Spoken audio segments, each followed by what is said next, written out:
Furtuu guddinaa bu'uura jijjiiramaa barnoota.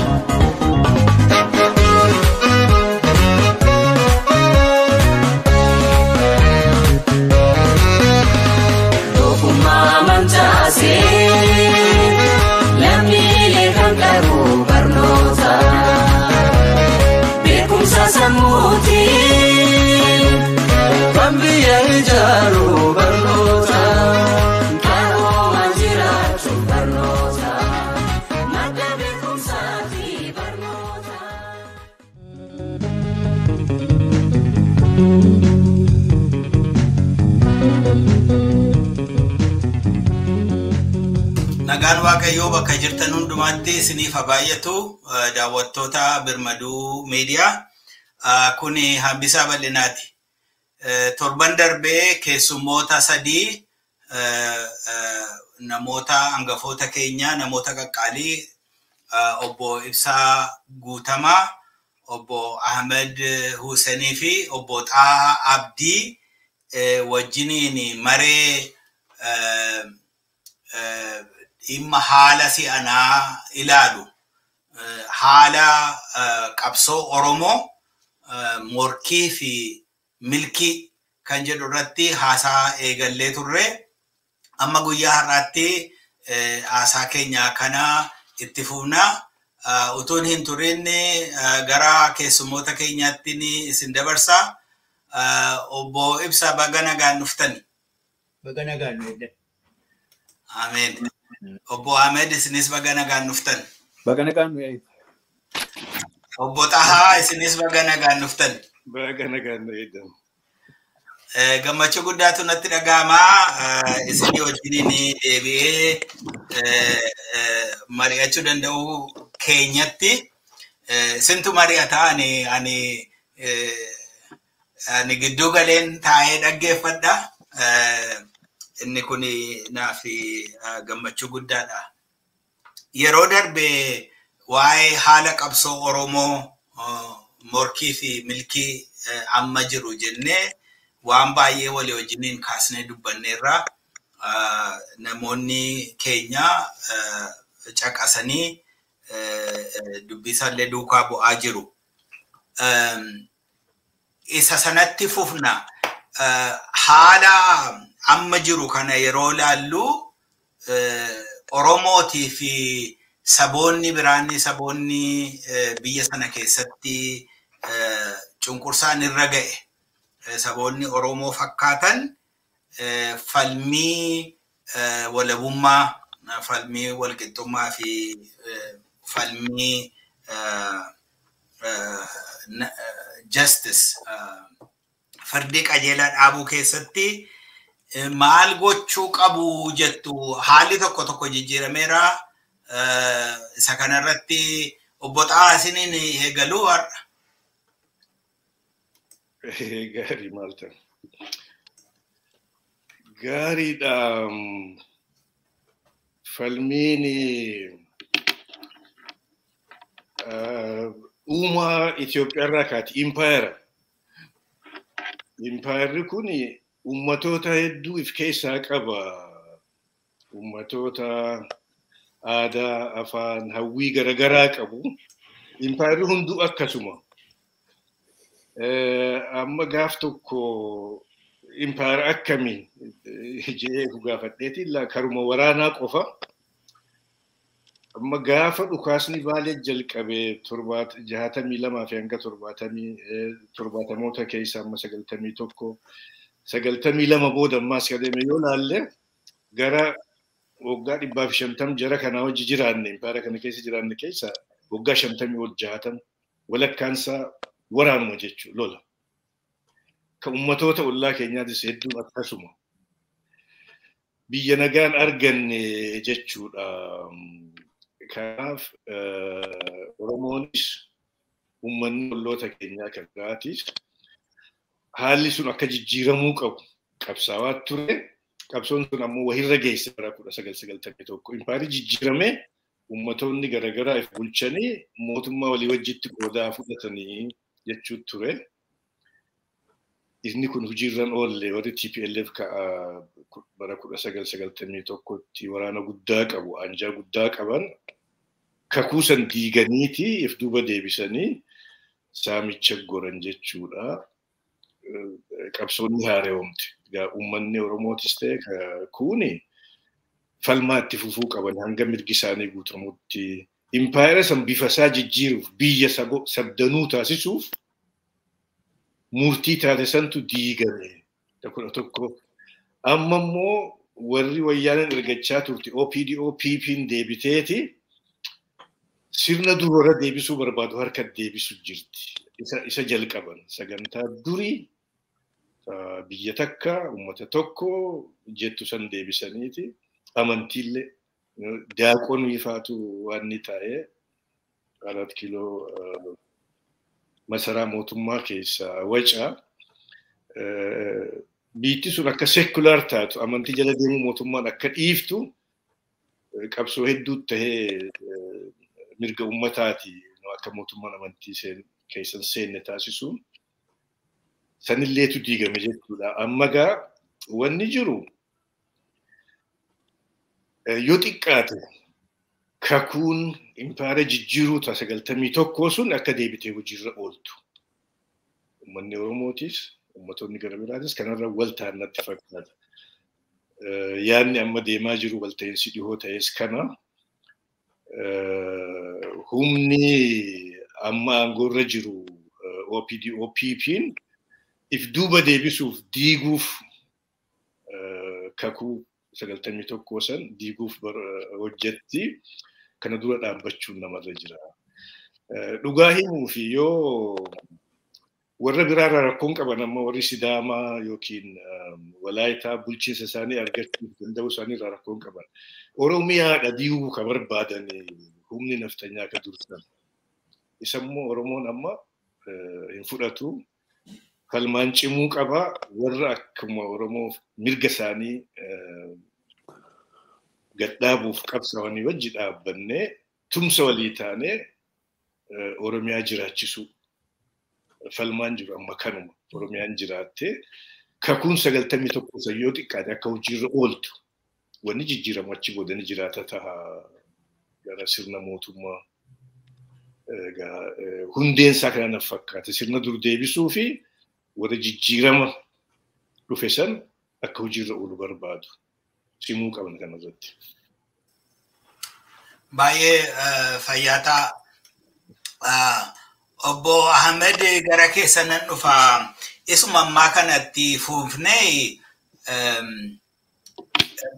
Oromoon warra saboota cunqurfamoo warra kaanii akkuma maqaadhaan warra akka Sidaamaa, Walaayittaa, Somaalii warra jiran. Isa kanarratti Oromoon humna geggeessuu dura bu'uu fudhatee jarreen kanaa wajjiniin maaliif dantaan Oromoos dantaan isaanis wal duukaa waan deemuu fi isaaniin gurmeessuu isaaniin akka isaan ititan gochuu irratti itti gaafatama jalqabaa fudhachuu mala jedhamee yaadama akkasii yaada. Isa kana Oromoon attam godhee gochuu qaba jettanii yaaddu muuxannoo keessan maal isinitti? Galatoomi. Kun baay'ee rakkisaa miti. Keessattuu warra saboota garaagaraa kan warra nu bitaa turan alatti jiran durallee waliin hojjetaa turre akkuma gaariitti jira. Haa ta'u malee intarastii ofii eega. Yoo Oromoon dadhabu mala biraa dhahachuun hin jira. Kun beekamaadha. Mala biraa dhahatu. Maaliif Oromoo callaa wal Oromoon badu Oromoo waliin baduu barbaadan jechuu kiyya. Yoo dhaabde Oromoo baddu dhaabde miidhamtuu sanii waliin miidhamuu hin barbaadan. Kun hin jira. Wayituma maaliif wayita 91 laallee yoo as baane warruma baay'een isaanii kan waliin hojjetaa turan eegasanii garagalanii waan jedhamtu jira. Waan hojjetu danda'atu jira. Kun politikaalii acceptable. Waan rakkoon qabu. Ammallee walitti deebinee hojjechuun baay'ee barbaachisaadha. Kun rakkoon qabu. Kana callaa miti ani kalaan. Even warrummaan asin dura nu bitaa ture suniyyuu guddinni isaanii waliin jiraachuuf deemu. Eessa waliin hin jenna malee nafxanyaa jenna dhugaadha. Nu miidhe kan nu miidhan warra mudhanii san keessaallee bada jira. Gaariitullee jira. كسبايا بجرا كن يكسر لجوت أورمون أكون بوي سانغاب كان جري جبان ما هنكب جبا سبا هنكب جبا سبا هنكب نوم ملء جبان نكب كبوليتيكا كستراكشري بتمون بربان Oromo maal barbaada nu maal barbaadna kan jedhu san lafa kaachuu baay'ee barbaachisaanitti fakkaata ana yeroo kanatti keessattuu yeroon kun yeroo crisis-itti maal jedha wannoon tokko quoting tokko a crisis is a terrible thing to waste crisis presents opportunity to allow you to do things you thought you couldn't do one asin dura hojjechuu hin dandeenye yaadde san so that is a crisis kana keessatti dhimma itti bahuun barbaachisaadha. Crisis kana keessatti kammoo itti baanu amma governmentiin jiru yookaan keessattuu abiyyi waan asin dura hin argamin waan saba namni leadershipin tokko mariin tokko godhuu hin dandahin yookaan godhuu hin ta'in nu goosisu jedha. Minilik zima ta'e jedhee ka saba mara kaase. Zama sanitti nu deebisu jedha. Even no government achi as saba hun taati wal waraanaan jenna. Speech isaa yoo agartan wanni Facebookiin oo social hundi isaanii irratti dhaaban nama walitti nama fichiisuuf kaasaa jira. Oromoo Amaara walitti fichiisuu jedha. Tigree Amaara wal fichisiise. Kana amma dura dhaabachuu nurra jira. Kamitti dura dhaabanna gamaa naanu. Oromooleen waan saba kan saba Amaara waliin jiraachuun kenna hinaf waliin jira ollaadhaan. Akkamitti waliin jirraan akka jedhuuf dura kan murteeffannu yookaan ammoo ammatti illee namni tokko fuudhee karaa Amaaraatiin illee kan ta'u raadikaalii ka ta'e. Noot zaman ibn Haayile Sillaasee osoo hin ta'in zaman Minilik tun deebisuu barbaada. Zamana malkanyaa noot nafxanyaa miti.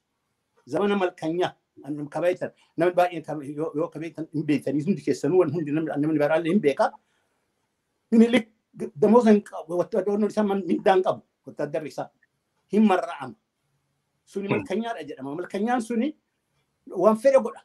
Duniyaa isaa, horii isaa, lafa isaa, waan niitii isaa including. Abboonni kenna kanan fudhannu jedhaniiti ka dheessanii keessaa ba'an kanneentu jira. Warra sirriitti deebisuu barbaadu jira. Kanneen dura ka dhaaban nu callaa miti. Nu callaa miti Amaara dhugaa qabu yoo leadership yoo jiraatu. Warri dhugaa laalu wal fixuun namni wal fixuun gaarii miti. Kana laalu nurra jira. Akkamitti saba kan saba maraa waliinuu deemuu dandeenya kan jiru tokko kan. Lammata immoo numa keessatti Opidio jenna. Opidio keessallee haga tokko sabboonummaa hin dhabamu hin jira. Beekamaadha. Oromummaan kan itti dhagahamu.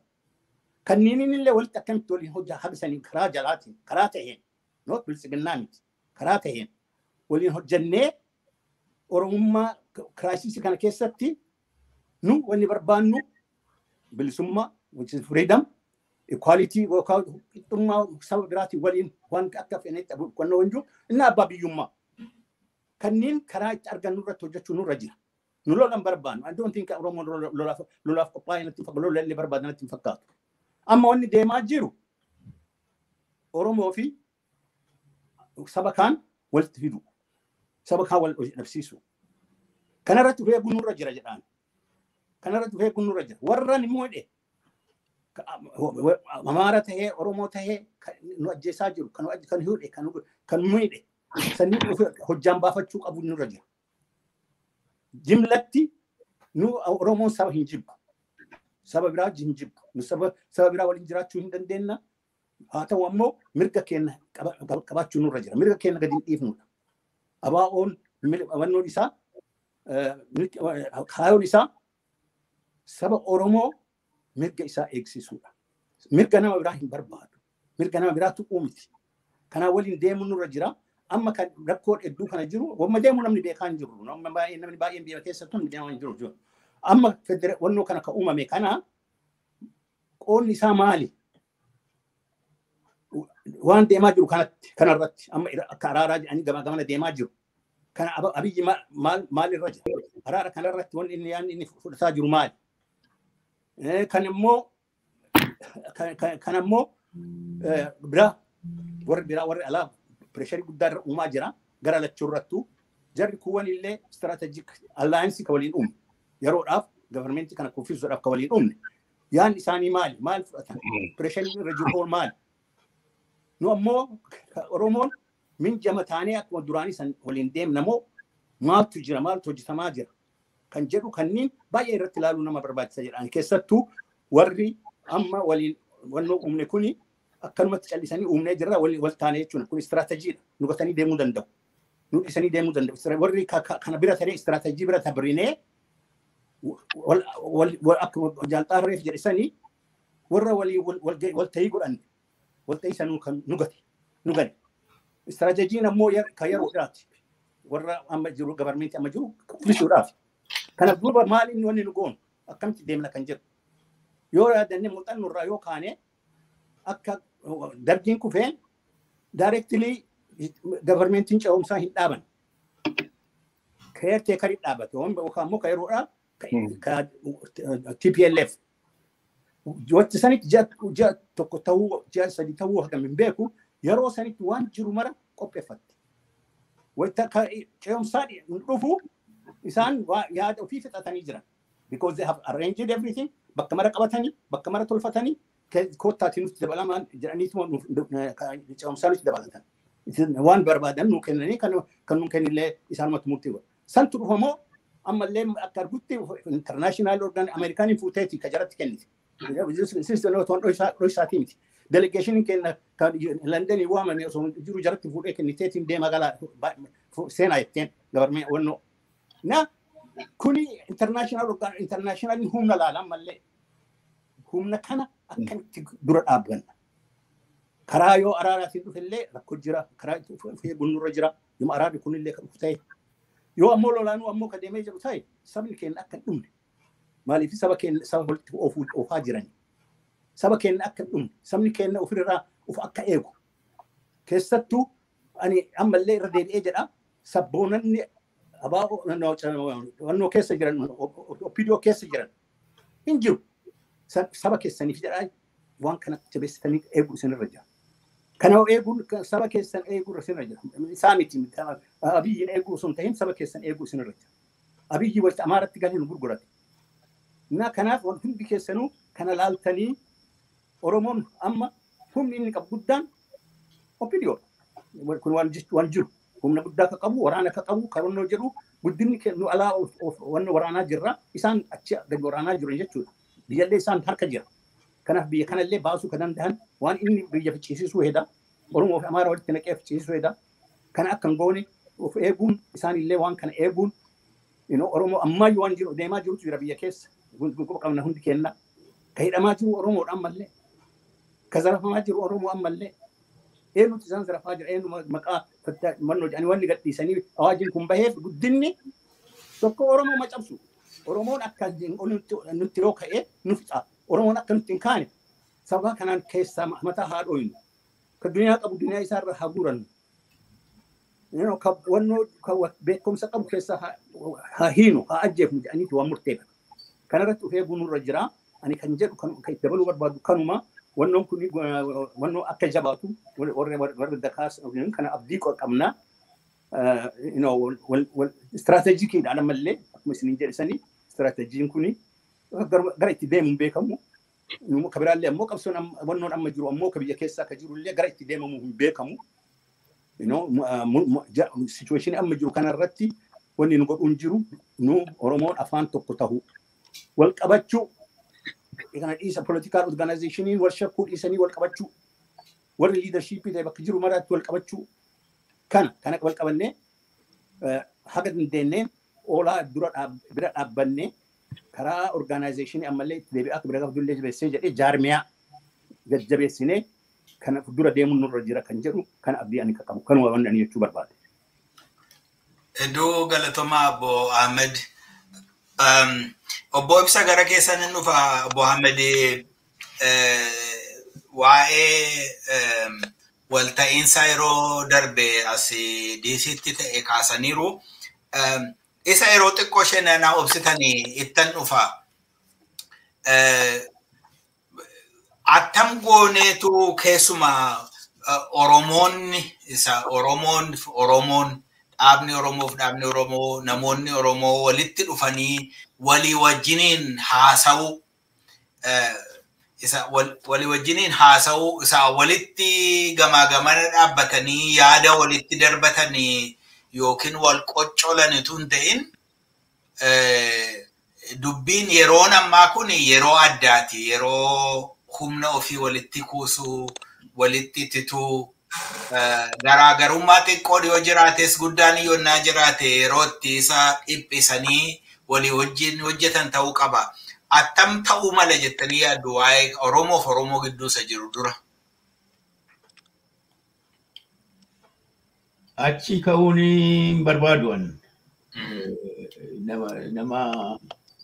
nama proper miti sana jechuudha maaliif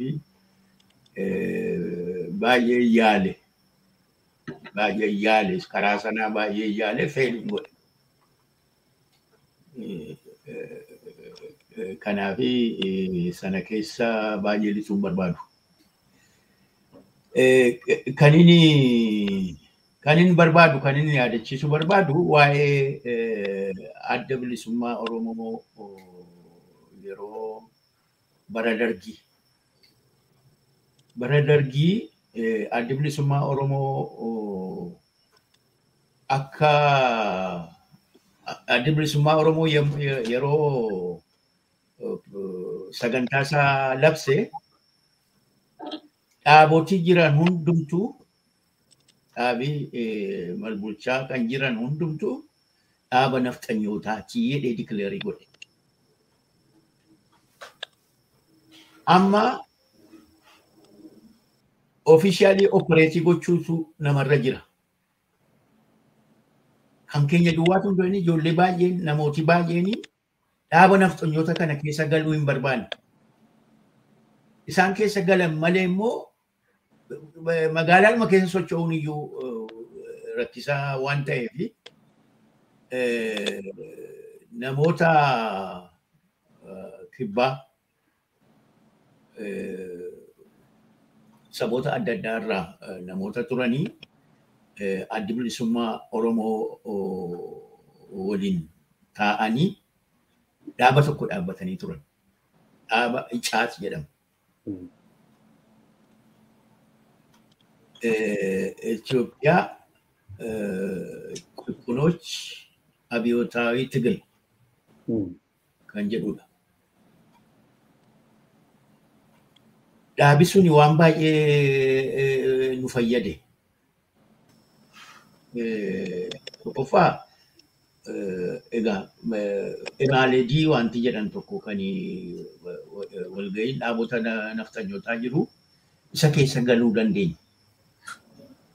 Imaaledii sana keessa galuu dandeenyaan eenyummaa waraqata eenyummaa isaanii yoo qabaatanii iddoo barbaadan lituu danda'u. Paalaasii keessa seenee iddoo barbaadan. Sanaanii dhimma ba'anii namooti keenya warri dirree jiru warra dirree jiruun quunnamuu warra asii dirree deemuun dabarsuu kan danda'ame isaan ture. Kana egaa hunduma keenya nu duwwaatu hin ta'in amma namootani reedii yaadadhu namni Kambaataa ture, namni Gaamoo ture, namni Walaayittaa ture, namni Sidaamaa ture. Hundumtuun lafa hin gahin hin qabu. Amma dhaabota nafxanyaa keessa galuu hin barbaanne banaadha. Kan nama dhibu dhaabi kun kan warra kan South includes Oromo kan dabalatu akkasi kan isaan garuu miseensota lama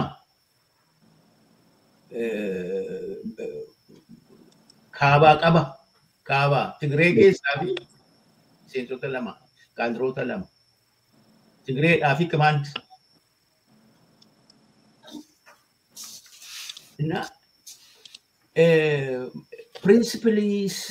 Principaliin suni warri cunqurfame walitti akka dhufuu danda'an nutti agarsiise. bulee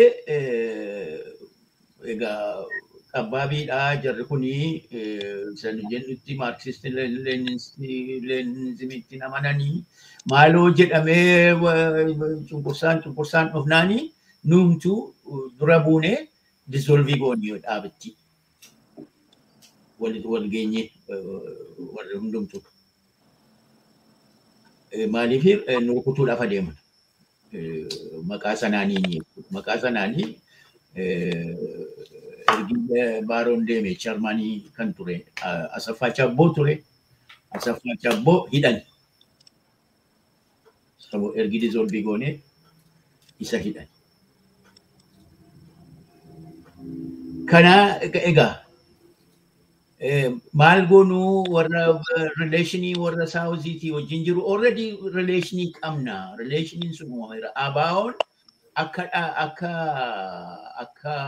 akeekaatti jalqaanii Nasirreessaa akka dhaabaatti takka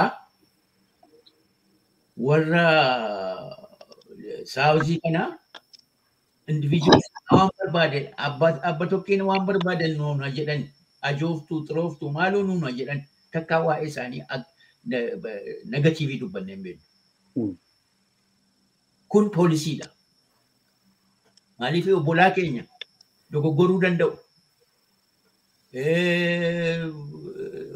Ijoollee warri amma caati keessatti walitti qabamne kuni warra fageessine ilaalluudha. Warra kolonooftuudhaa fi koloneessituu gargar baasnee warra ilaaluu dandeenyedha. Kanaaf fagoo deemuu dandeenyaa jennee kanaan goone ammas pirinsipiliin suni yookiin akeeki sun awwaararraa hordofanii deemuun waan danda'amu natti fakkaata. Wanti hin danda'amne hin jiru karaa sana. Maaliif amma si'ana rakkina wal fakkaataa keessa jirra. Rakkina wal fakkaataa cunqurfama afaan keenyatti cobuu barbaadu, aadaa keenyatti cobuu barbaadu, eenyummaa keenya nuti eenyummaa keenya akka enne amma warra kibbaa kana fuudhanii walitti cafallaqaniitu kibbaa jedhan. Kibbaa wanti jedhamu uummatiin jiru. Uummata sana keessa amma Sidaamaanii kan mataasaa argatee kubbaa ba'eera. Garuu amma Walaayittaa fa'i jira. Kafichoo fa'i jira. Jarri kuni warra mootummaan isaanii kan Habashaa gadi ture miti. Yeroo immoo amanii akkuma keenya hin kufanii rukutamanii hin kufanii. Hawwa isaanii keessaa hin banne eenyummaa isaanii sana deeffachuun. Garuu yommuu eenyummaa kan biraadhaa hojii walitti gootee eenyummaan qabdu jettuuni qurrama qabu. Kanaaf tokkuma jechuudha. Koozii tokko qabna. Kaasaa tokko qabna. Kan nu kakaasu tokko qabna. Kanaaf akkasitti ilaallu. Amma nuti qabsoo guddaadha kan Oromoon geggeesse. Wareegama guddaadha kan inni baase. Wareegama sana yoo madaalarra keenye waan arganneen wal qixxaataa yoo jenneen waan natti hin fakkaatu. Caalaa baafneetu xinnoo arganne. Amma xinnoo baafnee caalaa argachuun nurra jiraadha. Barabaraan gabbaraan jiraannu egaa. Amma waggaa 3 kana ijoolleen keenya mana hidhaati baafamtee yommuu seera malee ajjeefamtu. Karaa irratti yommuu saree nyaachisanii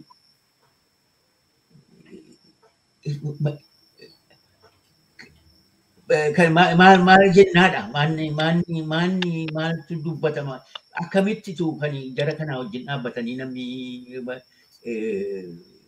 harka rukutu maal ta'eetu Oromoon yommuu du'u Oromoon seera malee yommuu ajjeefamu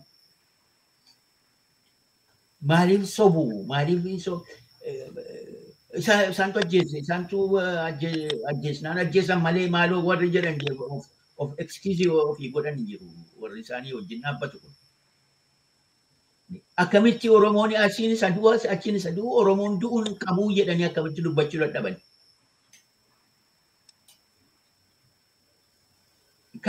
Kana hiikuu hin dandeenyu kana furuu hin dandeenye waan kana hin dandeenye waggaa kana hundumaa jiraanne furuu hin dandeenye goobanaa kaasee hamma yoonaa kan jiru. Inkinaan qabu sababan qabu sababa amma garaadhaaf maaloodhaaf isa jedhan okay garaanis keessa jira garuu goobanaan garaa maalii rakkateetu kana Minilikitti gale Minilikii gadi miti janna beekamaadha sooressa maayini egaa okay goobanaanii Minilikii wajjin sheerii gochuudhaaf buutii deemeet jedhama warri kun buutii sheeriin godhanii waan harcaate firifaarii yoo argatanidha sayyuu maaliif ammayyoo lakkoofsi isaanii baay'eedha maal gona sana itti namni kan itti yaaduu danda'u kan itti yaaduudha. Na amma warra gadda ijoolleen naannaa kana dhiishii kanatti wal ga'anii namooti adda addaa achi keessaa nama fotoogiraafii ilaalee nama hin beeku nama tokko duwwaan arge actually nama Anyoak tokko Akok jedhanii argeen ture kanaan dura yeroo dheeraadhaaf malee nama achi keessaa nama hin beeku hin jiru inni silaa bakka buusuu jedhan bakka buusuu whatever mallas mattakaakaaf jedhaa ture ta'eera dubbiin ta'eera achi keessa Oromootii jiru jechuudha. Ta'eera jechuudha.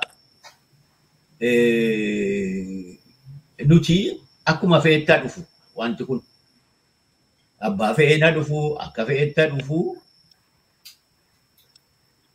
waan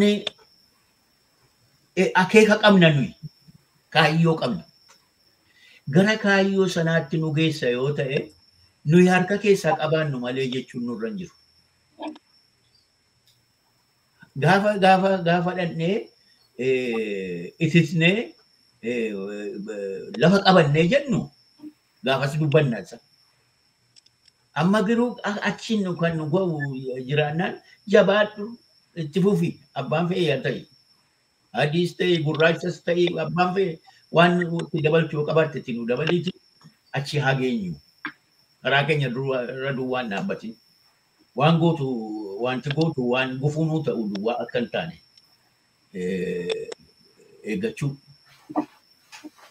kana malee warri wanti godhame wanti dhaabbate deeggaramee deemuutu irra jira amma akkuma kan eeggadda jennu ijoollee warra daggala jiru wabooni seenaa isaa keessatti itti gaafatama guddaadha kan kennamu. Lola duwwaa miti itti gaafatama guddaa dhaaba poolitikaa gad dhaabuudhaaf adeema. Sana gargaaruuf adeema. Political hooggansi poolitikaa hin jiru taanaani wanta qajeeluu hin danda'u. Kanaaf sana uumuudhaaf ofirraa baasanii ofittummaa keessaa ba'anii sana uumuudhaaf amma itti gaafatamni kennameeraaf. Kan dura ta'u Oromiyaa of jala oolchuudha. Oromiyaa biirokrasii Oromiyaa gadhaabuudha. Haaraa bifa haaraan gadhaabuudha. Isa booddee warra kaanii wajjin dubbachuudha. Oromiyaa keessa namni harka galchuun akka jalqaan jedhe Oromiyaa harka keessa hin galchine. Namni biraan harka keessa hin galchine tokkodha. Lafa yoo nu kaanii akka kanaan dura kan hin taane tokko yoo nu kaanii qajeeluu danda'a waan ta'e. Qajeeluu danda'a. Suutatti deemna. Wanti nu jarjarsu hin jiru. Suutatti deemna. Hirree keenyas jabeeffachaa. Rileeshinii keenyas jabeeffataa itti deemuu dandeenya. Abaa'ooni sagantaa isaa lafa kaa'e keessaa inni muummeeni Oromiyaa Republikii Oromiyaa walaba isaati dhaabuudha. Inni muummeen garuu achuma keessaa dhaqee sagantaa sana keessaa foreign relations keessatti namoota fedha walii kabajan waliini tokkeessoo wayii uumachuun danda'amu lafa kaa'eera.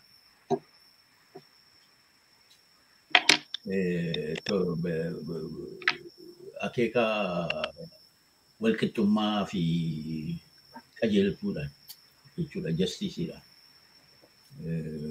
kan masakamu lafa kaa'eera. Kanaaf namooti bara sana ani abaa'oo miseensa waan hin ta'eef utuu hin ta'ini kaa'ee mayyoon waa'ee abaa'oo lafa kaa'e waa'ee abaa'oo waantoo godhe sana yoo laalu nan dinqisiifadha.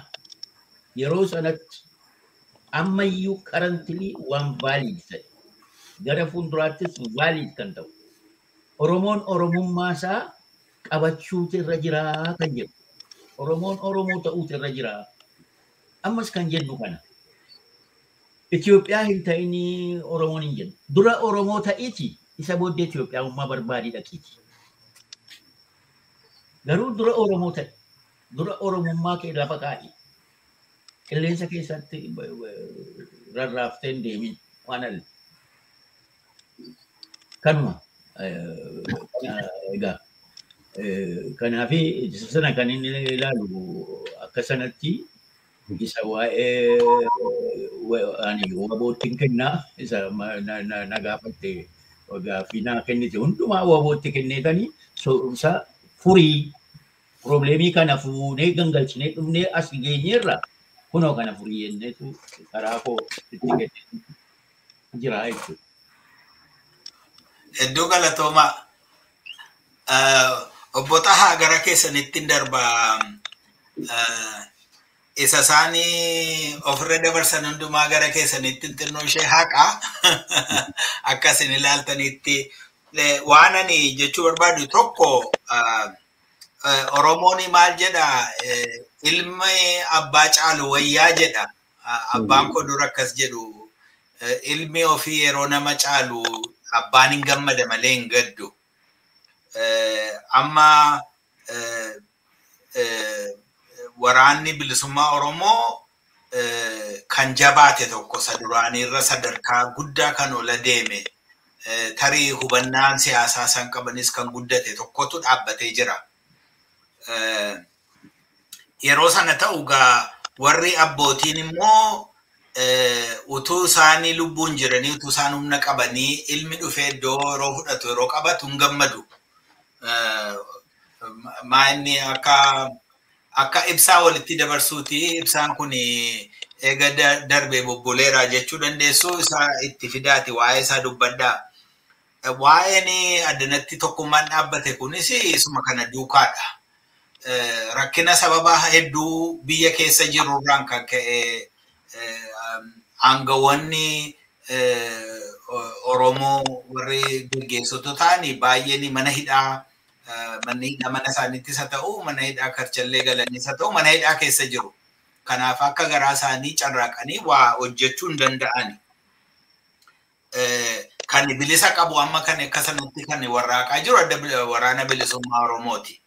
Oromoon naannoo isaaniitti wal ga'ee isaan duukaa hiriiree jabeessee akka isaanii dhaabbatanii akka isaan of danda'an akka isaan nu geggeessan akka isaan bakkaan nu ga'an gochuu keessatti maal gochuu qabaa walii isaa wajjiniin akkamittiin haasa'uu qabaa isa jedhu kana walitti dabalaati naa deebisaa maal.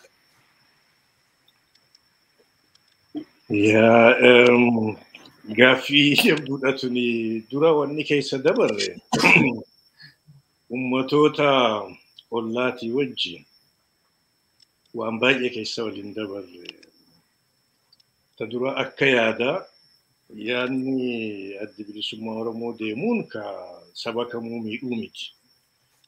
Warruma gita bulchitoota durii illeef silaa beeta aara galfachiisa odoo fudhatanii maaliif nuus iftaanee isinis iftaatanii uummanni hunduu uf danda'ee walii wajjin ammoo akkatti jiraannu mala haadhoynu jechuun ba'aarraa buusana fakkaata warruma durnu bulchaa ture saniifuu silaa gargaarsa. Wanni 91tti ta'e 1991 kana ture. Inuma jibban inuma didan. Yaa kunuu ka nam fudhadhe jeehu warri kaabaa sun nutti garagale jechuudha. Amma rakkoon barsiifteettaati waaqni isaan gargaaru. Akka adda bilisummaa Oromootti akka waraana bilisummaa Oromootti jaarmoota ummatoota ollaa hunda wajji ka yaadni isaanii mirga Oromoo guutuun fudhannellee warruma kaabaallee waliin hojjechuuf yaaliin godhame. Hunda lakkoo hin dandeenyu taana amma warra Ogaaden irraa qabii warra Afaar warra Sidaamaa yeroo dheeraa warra Kambaa eenyu Gambeela warra Benishangul odeeffannoo wal jijjiiruu irraa qabnee hamma karaa leenjii karaa adda addaa waliin illee duuluu bakka geenye jira. Biyya dura dhaabbachuu maaliif iddoo barbaachisu gahuu dhabe yoo jenne isaanii waan baay'ee Oromoo irraa eegan waraana Oromoo irraa eegan ABO irraa eegan Oromoonis sanuu barbaada. Akka yaadaagaa sila caalaa tarkaanfachuutu ture tuni waan kana booda probably qoratame maaltu hanqiseen tuni qoratamtee beekamuu qabdi hangamma waanuma argaa dhageettii irraa xiqqoo dubbachuu dandeenya. Sirna ture santu beektaa miidhaan uummatarra geesse baay'ee guddoo turte. Lakkoofsa gahaadhaan namoota leenjii polotikaa kennitee leenjii waraanaa kennitee san keessaa baasu akka paan Oromoo istaandaardii ol'aanutti sani qopheessitee Oromoofis gaachana ta'u uummatoota biraatiifis gaachana ta'uu san hanqinaatu argame waan dhokatu miti. Kana maaltu hanqise akka himuu dandeenya odoo keessaa baay'ee deemuu dhabne gaarii naaf fakkaata. Fakkeenya tokkoon sii kennema gaafa TPLF OPDO tolchitu. Wanni tolchiteef tokko ABO'n nuuf ajajamu jechuudha. Warra ufii ajajatan maal yebal warra ta'e tolchiteeti Oromoo qofaa miti ka Amaaraatis kaanis tolchitee itti fayyadamti. Nuyi waan yaannan isinima dura hin balaaleffanne jaarmaa biraan tolchinaa waliin hojjechaa ture akkasuma itti fufnaa jenne.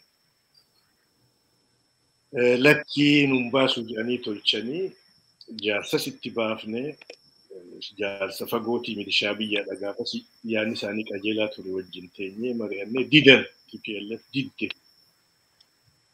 Dhuunfadhee bulchuu nan danda'a jettee waan yaaddeef gorsa keenyaas gaaffii keenyaas didde. Waan yaannan isin amma ka Oromoo deebina saayikii uummata cunqurfamee kana ka Oromootis ka kabiraatis. maal yaadne nuti jaras ka isaan jaaran kun diina keenya miti obboleeyyan keenya jenneeti hariiroo wajji wal nu barsiisaa jennee hariiroo wajji jalqabne. Ka yaadne amala siini beeynatii fi namoota Oromoo jettee jaarte kana ka biraatis isin ututtuqee kaaftii hin fincila jennee yaadneeti waan dandeessan isinis TPLF jalatti illee hojjedhaa jennee wal kakachiifnee adda baane beektu odoo shaggar hin dhaqin. Irraanfataniitta warri gaafas kanarratti walaasofne gariin hin jiran ta'amu. Gariin baheen fakkaata isaan keessaa. Hawwiin keenya maal turte mee haa jaaramanii muuxannoo argatanii mootummaa keessa seenanii nus itti fufna gara keenyaan. Hamma dandeenyu qabsoo tana bakka tokko hin geenyetti ka 91 san yommuu sun hojjechuu baate waraanattis deebina. Jarri suni isaa hojjetanii sabboonoonni isaan keessa seenan si'a tokko carraan ni dhufa hurgufatanii ifirraa buusuu jennee yaadna. Waggaa 10-15 keessatti hin taane maaltu sana hanqise? Cimina TPLF moo dadhabina uummata Oromootii fi uummattoota biraa ka jaartee sana? Tuni gaaffii bal'oodha keessaan baanu garuu hin taane beektaa.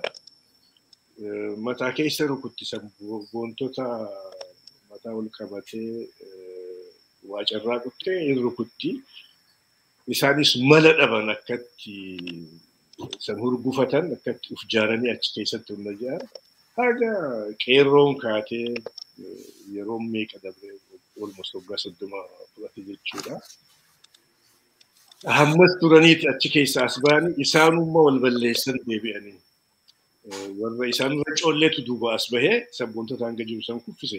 Hin hafne jechuun miti keessatti garuu maal godhaa jiranidha.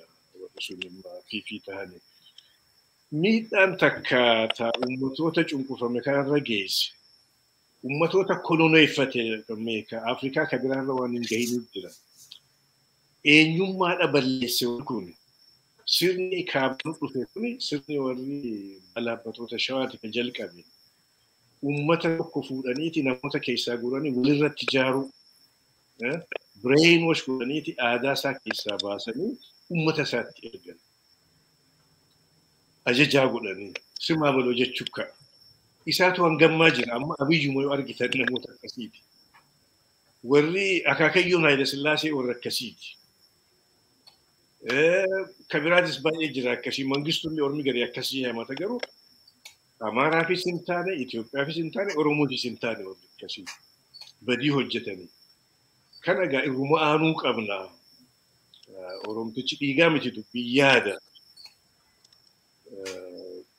Yaada qajeelaa kan qabu uummanni Oromootis jiraatee uummattoonni biraatis jiraatanii mirgi isaanii guutamee fi walii wajjin biyya nagaa uumna ka juusan ka Amaaraafis, Tigreefis, uummattoota biraatiifis ta'u yaada sanii isarratti ittisuu qabna amma dandeenye.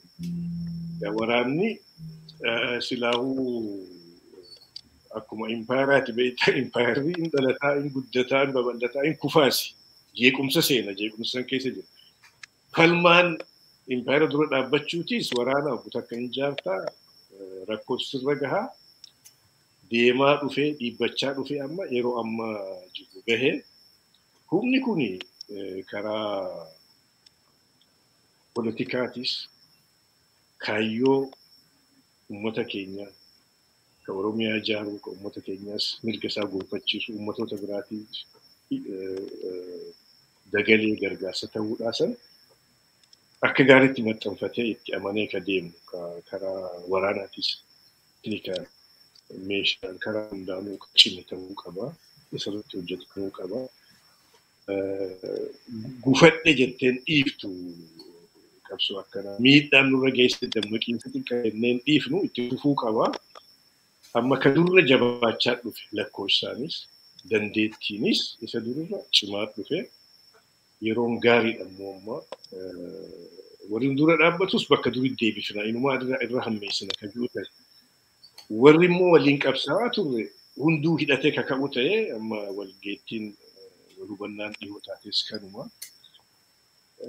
kun itti fufuu qaba. Warrumti waggaa 30 daandii dhugaarraa maqee nu rakkisaa turellee badiin sun isaaniif deebite. Isumatti himaa turre nuufis hin tahuu warri jaartan kun isiniifis hin tahuu dhiisaa jechaa akka turreetu deebi'ee isaanis guggubu. Ablee adda bilisummaa Oromootiin ajjeesuuf qaluuf tolchantu deebi'ee isaanis qalee TPLF warri OPDO fi waan kana ta'e. Amma rakkatan isaanis kana booda yaada ajaja kennuu miti ummata biraati wajji humna biraati wajji ta'anii hojjechuu hin fudhatan jennee abdannaa garuu abdiidhaan dhiisuu miti. Ka walitti dhufneef tooftaadha jedhee fudhachuu qaba waraanni amma. Tooftaadha. Yoo tarsiimoodhaan waliin hojjenna ta'e biyya hundumaaf biyya taatu biyya nagaa irratti yoo dagalee nuu ta'an waliin hojjenna. Tooftaaf ammoo amma jiru kuffisuuf waliin hojjechuun rakkisaan pirootokoolii ifaa jiraate waliin socho'uu danda'ama. Humnoota biraatis dabalannee gambeelaa jedhi kaan jedhi hundumtuu walitti dabalamee humna amma jiru kana dura dhaabbachuu barbaachisa. Humna jiru kana ammoo lola qofaa miti. Karaa poolitikaattis beektaa akka hubannoota argatan wal fixuun akka isaaniifis gatii hin qabne. Amma warri sirna durii deebisuu barbaadu sun waraana qofa labsaa jira. Hidhachuu kitat gifaa baloo mararaan jechaa turu tokko. Gifaa baloo malee mee dhaabbannee haa mari'annu jechaan jiran. Addi bilisummaa Oromootii fi uummattoonni biraa jalqabarra dhaabbannee haa mari'annu lolachaatis beektaa haa mari'annu jechaa turu. Inni itti fufuu qaba karaa poolitikaas akka dammaqan akka isaan hin baafne wal fixuu malee qotee bulaa fi ka'ima kana walitti qabanii ka leenjii gahaan argatin ka waan deemuu sanuutti dhamanne warra hidhatee muuxannoo qabutti erguu jechuun wahirra isaan hin geessu wahirraan isaan hin geessu sirna kana immoo duubatti deebisna jechuun hin baaftu. Dhugaa kanallee itti himaa deemuun namarra jira. Warri miidiyaatis amma miidiyaa keessan kanaas dabalee warri miidiyaa lola qofaa miti kanallee itti dabaluutu irra jira. Warri intellectual warri waa barreessu ka barsiisu karaa hundaan karaa miidiyaa dubbiin tun akka baramtu akka lolli kan baasu mariin akka feesisu ta'uu qaba. Isuma Oromoota keessattis amma cunqurfamaan beektu diina dura dhaabbachuu wal dura dhaabbachuu irra mirqaana. Waan roorro je'ee yaadu alagaarraa yotti dhufe noormaal godhee fudhateeti ka wal jidduutti waa wal gaafachuu mari'achuu illeetu ajajatti fakkaata. Walitti aara. Kana keessa dabarre. Uummanni cunqurfame hunduu kanuma keessa taraa waan itti rakkatanii kunis beektaa qabsoodha. Wal hubachuun qabsoo akkasii keessa jiraachuun akka cheermaa ammaa wanjii diinar paartii miti. Dhihanaaf wal yaaminsaa miti. Waliin duuna. Waliif duuna. Uummata keenyaaf duuna jedhee ka walitti dhufee kun wal obsuu qabaa. Rakkoon dheertuun kanaas nu barsiiftan fakkaata amma yoo tokkotti sii dabale. Bara 1991 qabsoon Oromoo abbaa qabdi turte. Abbaa ol jira jaarmoonni biraallee hagi tokko ni jira. Uummanni isaan fudhata abbaa olleen akkasiif beeka. Ka 2018 kana almost abbaa dhabe. Abbaatu heddummaatee qabsoo abbaa dhoorge. Maal warra dallaneetu achuma bahee jaarmaa biraa tolche. Jaarmaa biraa tolche. Hin faffacaane. Amma irraa barame na fakkaata hin baasu suni. Akkas beektaa aaruun ta'anii mari'achuu dhiisanii dallansutti fiiguun hin baaftu. Namuu arge na fakkaata. Amma gaafa 2015 irraa qabne jaarmoonni 4-5 mari'achaa turan. Garii achi baheeti warra amma wal dura dhaabbatan kana wajji. Warra akka amma izeemaa faa ta'e warra gimboot faa ta'e sanii wajji dhaabbachuutu irra itti bareeda ture. Sanii wajji dhaabbachuu warra filatee jira. nuutu fitti uume jechuudha rakkoo garii. Amma Oromoonis karaa poolitikaas rakkoo hedduu bare, karaa waraanaatis 91 fi haga ammaatu rakkoo hedduus dabarsine barnoonni hedduun argame fakkaata. Humni amma jiru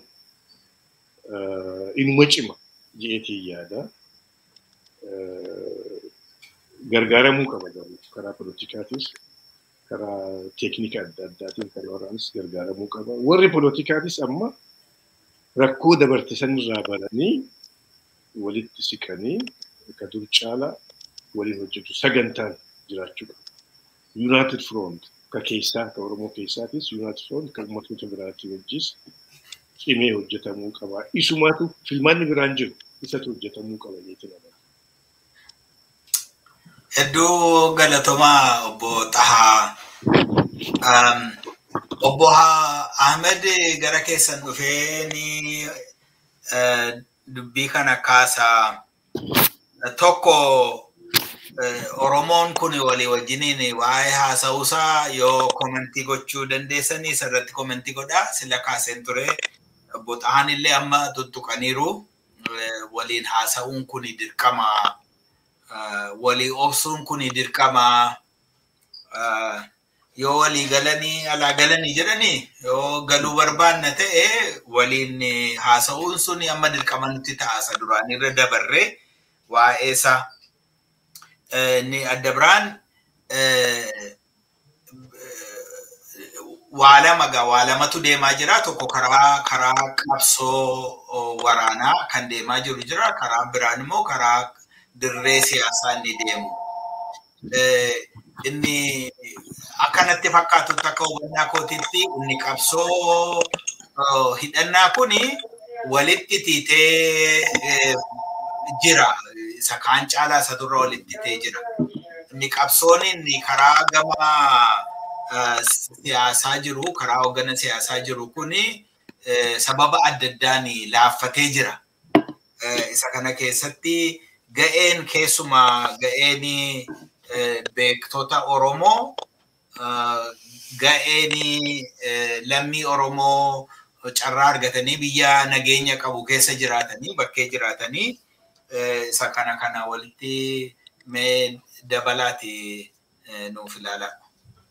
Galatoomi jaaltaan baay'ee qajeelatti ibse kan wannoo kana keessattuu miidhaan guddaan saba keenyarra gahee wal dhabiinsa uf lamaaniiti. Yeroo baay'ee irratti attempt illee goonee turre keessattuu ABO'n bakka 3 bakka 4 cituuni leadershipin isaa wal shakkutti ka'e wal garagara bahe. Jaaltaan yaadataanaaf inni waa hedduu sababa guruupiin tokko walitti deebi'ee wal goonee yaallee turre. Waa hedduu hagam yaada. Asmaraa waliin deemnee waa hedduu godhaa turre. Kuni maalii fi haga wanni bilisummaan keenya argamuu ka danda'u yoo warri Oromoon poolitikaadhaan tokko ta'e jechuun wal duura deeme. Hundi isaatu kaayyoon inni itti amanu tokko. Kun wanni ittiin amanne uf lamaanii kun kan hin amanu kun kan hin amanu. Yeroo tokko ittuma san wannoo kan jedhee tokkootu waan jedhee wannoo narraa fudhachuuf dhufe kun jedha. Kaani wannoo warra irra maali rakkoon jiru Oromoon yoo maaku reeffa lafa jiru allaattii sama irratti wal lolti jedhu. Kanatti ture.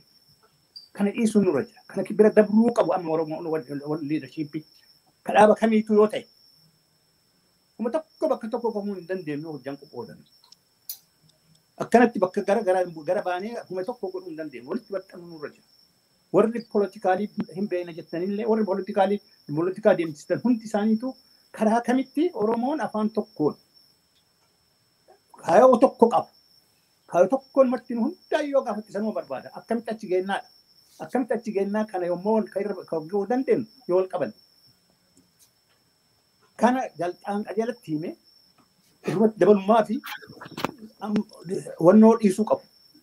Xiiqii walirratti qabachuu warri leadershipii kun. Wal amanuu qabu. Wal amantii santu dhabame. Yeroo baay'ee tokko kan jedhu kabiraati kun kan jedhu kabiraati hundi isaaniitu waluma dhabuu ammallee sun ima jedhu keessa wal amanuu dhabuun sun. warra leadership jechuu kiyya. Sabaa miti. Sabni rakkoon qabu. Saba kafeedha yoo ta'e walitti nama qabutu gara kana itti qabutu wajjin jira malee wanni isiin aanjaa itti argattee saba keenya garaan kaan yookaan wallaggatti yoo lola kaafu arsiin yookaan waraana hin callisee ta'a. Maaliif waan jidduu jiru jira ka walitti wannoon goone walitti organizing goone yookaan immoo isiin arsii attaakii goota fixu ka wallaggaa hin ta'a. Jechuun akkana ta'e jeneraaliin kun dhugama jiru waan haqa jiru waan dho'isinuu miti.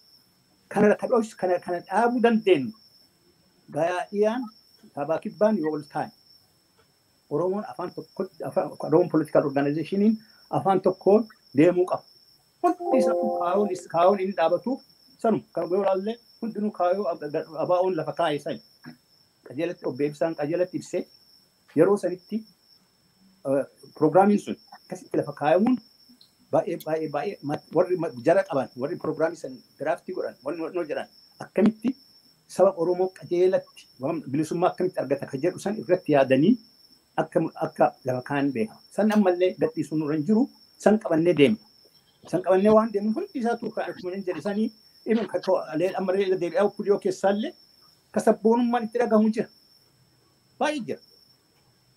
Baay'ee sabran. Innaa sunniin hundi osoo hin jedhin akkamitti jaarmaa san jooyin gurra jaan jedhu miti. Gin jaarmaan sun akkamitti waltaa akka jedhu san irratti qooda fudhachuu danda'u. Akkamitti riilii karaa san irratti rakkisoo osoo hin taane aanjessuu.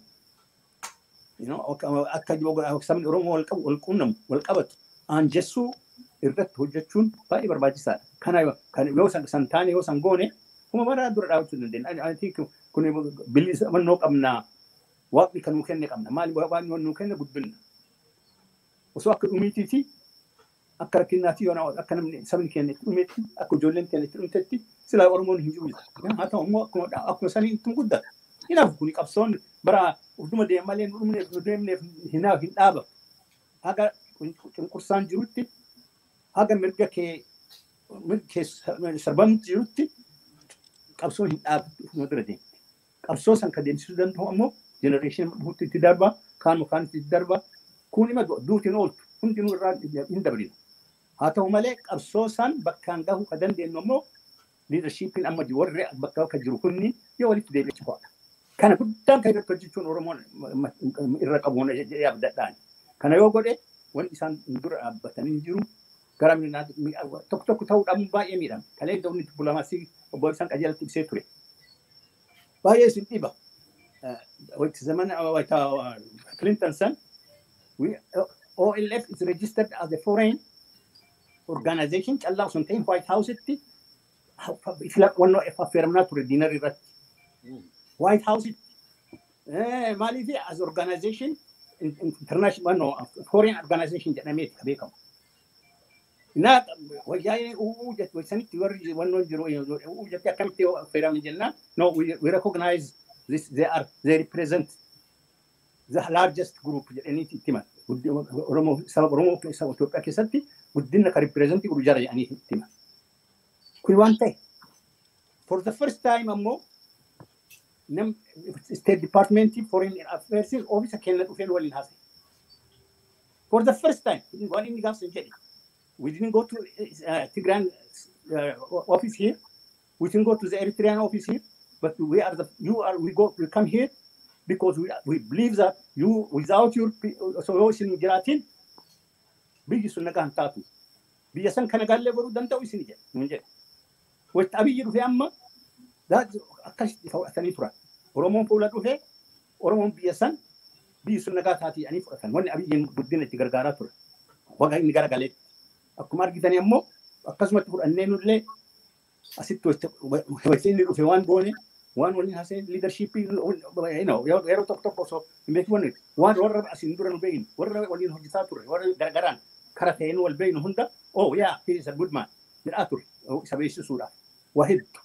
Na kun rakkoo amma nutti dhufe kana hunda dura dhaabachuu kan dandeenyu tokkummaa qabaachuu. Na tokkummaa dhabuun suni beekumsa san hunda daaraan harkaa godhe. Achi ka geenne dippiloomaatikaali reelii baay'ee kan maasii godhe. Jarri rifattee maaliif dabdaabbee ol biraayis katabde tokko baay'een Oromoon agarree baay'ee rifattee Gorisa waliin ammoo meeting godhaa turre kana mara arganii rifatanii loobistii qaxaran. Dirasii baay'ee rifatanii. San callaa osoo hin tahin warra pushii kana nu godhu warra gurraachaa keessa seenne warra gurraachaa wannoo godhu leadership isaanii. San dafanii organizationii tokkoon embaasii keessatti yuuzii godhuu dandeettan. Konferansii isinii kennina jedhanii sossobatan. Kuni organizationii terroristiidha maali jedhanii nu hojjaan nu diiguu jaraan hojjaan nu baasuu barbaadan. Kana ammoo godhan tokkummaa dhabuu kenna. Osoo tokkummaan jiraate kana nutti hin godhanii ammallee tokkummaa kenna jabeessuu leadershipiin kanarratti hojjechuu qaba. Dippiloomaasiin sunillee deebi'uu qaba. Hin dandeenna wanni nu orgu hin jiru. Wal qabaanne yoo namni wal qabaate amma haa ta'u ammoo kana amma akkuma jedhame sanii wabaa'oon responsibility fudhataa jira. Responsibility san fudhatee isarra gargaarsa isaa irratti jaarmiyaa ta'u. Kabiraatiin ammallee kan wanni Oromoon rakkoo nu qabnu maali seetan? Hin dhukkubsadhaa? Jaarmaan kun hojii hojjetu dandeenye kabiraa dhaabuuf deema. Rakkoon ture kan waan ani yaadu san naan goone ani hin godha jedhee ka'ee utaalee kabiraa dhaabu. Sun balleessan fide malee diiguun san fide malee kuma tokkoon nu gargaare hin jiru. Kanaaf ammallee dhaaba biraa dhaabuu yookaan ammoo orgaanasii gara biraa deemuu osoo hin ta'in mee akkamitti ka jiru kun himatti walitti dhufee waliin hojjeta kan jedhu irratti warri politikaalii kan osoo hojjetanii baay'ee nu gargaara jedhee abdii qabu. Galatooma. Hedduu galatooma Abbo Ahmed. Obbo Ibsaa gara keessanitti ni deebi'a. Sila waa tokko jettanii turtanii waraanni bilisummaa Oromoo dhaaba hoggana siyaasaas gadi dhaabuuf deemaa jettanii turtan. Amma kan bilisummaadhaan carraaqaa jiru qabsoo Oromoo falmaa jiru waraana bilisummaa Oromooti. Akka sababa sila himneerraan kan ka'e dhaabni politikaa Oromoo dureessi guddaa keessa jira. Namoonni baay'een hidhaa keessa jiru. Kanaafi gorsi isin qabdan maali? Namni hundumtuu warri geessaa keessumaa namoonni bakkee jirru gara caalaatti waraana bilisummaa Oromoo duubatti naannofnee isaanii hadeggerru isaanii wajjiniin dhaabbannu ijoollee ofiin geggeeffamuun waanuma maluudha isa jedhu sana waan dabaltan hin qabaatan mee isarratti dubbadhaa.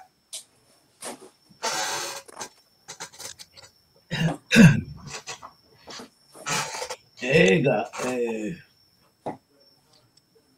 waraana amma seenaatu fidee iddoo kanaan nu ga'e. Baay'ee yaalleerra. Yoo darbe baay'ee yaallee baay'ee dhufnee bara Abiyyi irra geenye. Bara Abiyyi maaltu ta'ee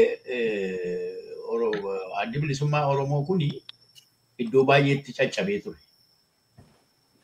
Iddoo baay'eetti caccabee yoo deebi'u abdiin baay'ee keenya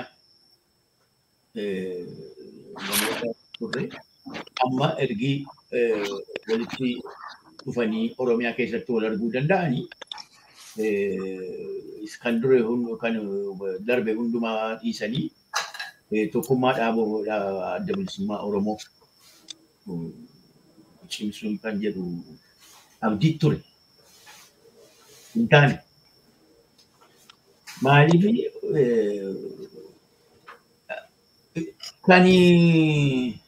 kan micciiramee guddate qajeelchuun baay'ee rakkisaadha. Amma waa'ee OPDO yoo dubbatanii dubbannu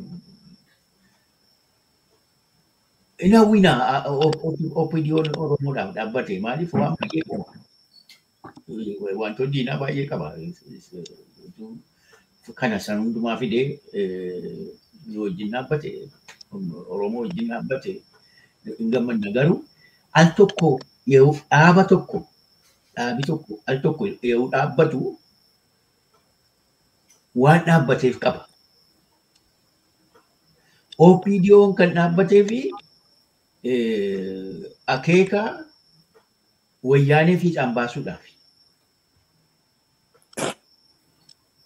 Akkasitti qajeelfamee ijaarame. Ijaarsa sana yoo diigan malee waan biraa gochuu hin danda'amu. Isuma sana hojjetu jirra isa sanatti kenname isuma sana hojjetu. Dirreena hojjeta taanaan dirreena sanaan itti fufa. Garuu yoo diigame haaraa ijaaranii waan biraa ta'uu danda'a. Sun akkuma alagaan ijaarametti jira. Akkuma impaayera Itoophiyaa.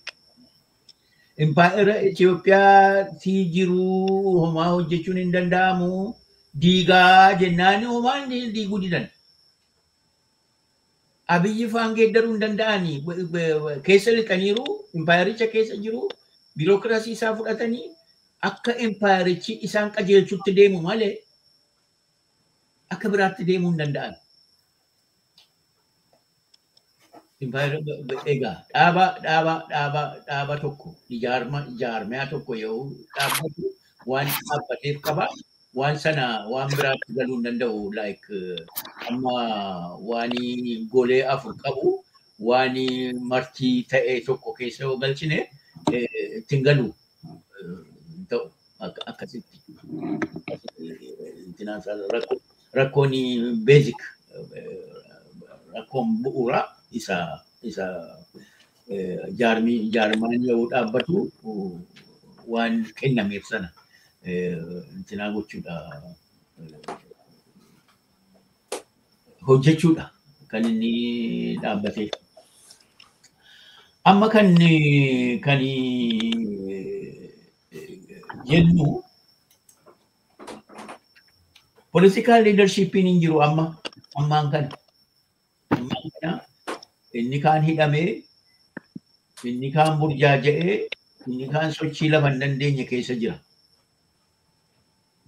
Political leadershipiin Oromoo hin jiru. Oromooni waan dhaabbate, waan ijaarame kan xinnoo hirree qabu kan qabu waboo duwwaadha. Waboo kan hawwinuu fi akka wabooni garaa bal'atee waan gaarii yaadu leadershipiin isaa waan gaarii Oromoodhaaf yaadu. Bilisummaa walabummaa jechuun waa miti. Waan gaarii Oromoodhaaf yaadu yoo ta'e walabummaa sanaaf bilisummaa sanaan akkamitti geenyaa kan geenyu yoo akkas goone jedhee leadershipii sana akka inni uumamu gargaaru.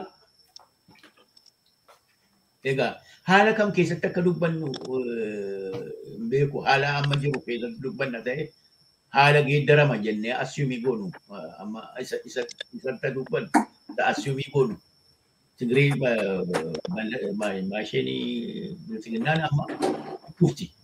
Inni hundumti keenya waan ciicannu waan qabu waan mamii qabnu natti fakkaatu. Haala bilisiginnaan hin jirretti amma haala 91 sana dhalate haa jennu. Amma wabooni warra paartinarsii warra waa dhaabu keessaa tokko haa jennu. Warra waa dhaabu yoo ta'e calqabaa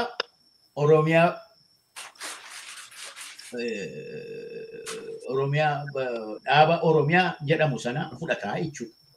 Dhuunfata. Sana yoo dhuunfatu immediately leadership uumuudhaa fi namoota warra namni hundumtuu warri mana hidhaa jiru hidhaadhaa hin hiikamu.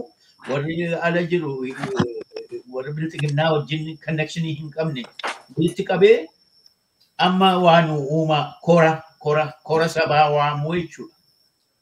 Kora guddaa tokko waamanii amma waan uumaa.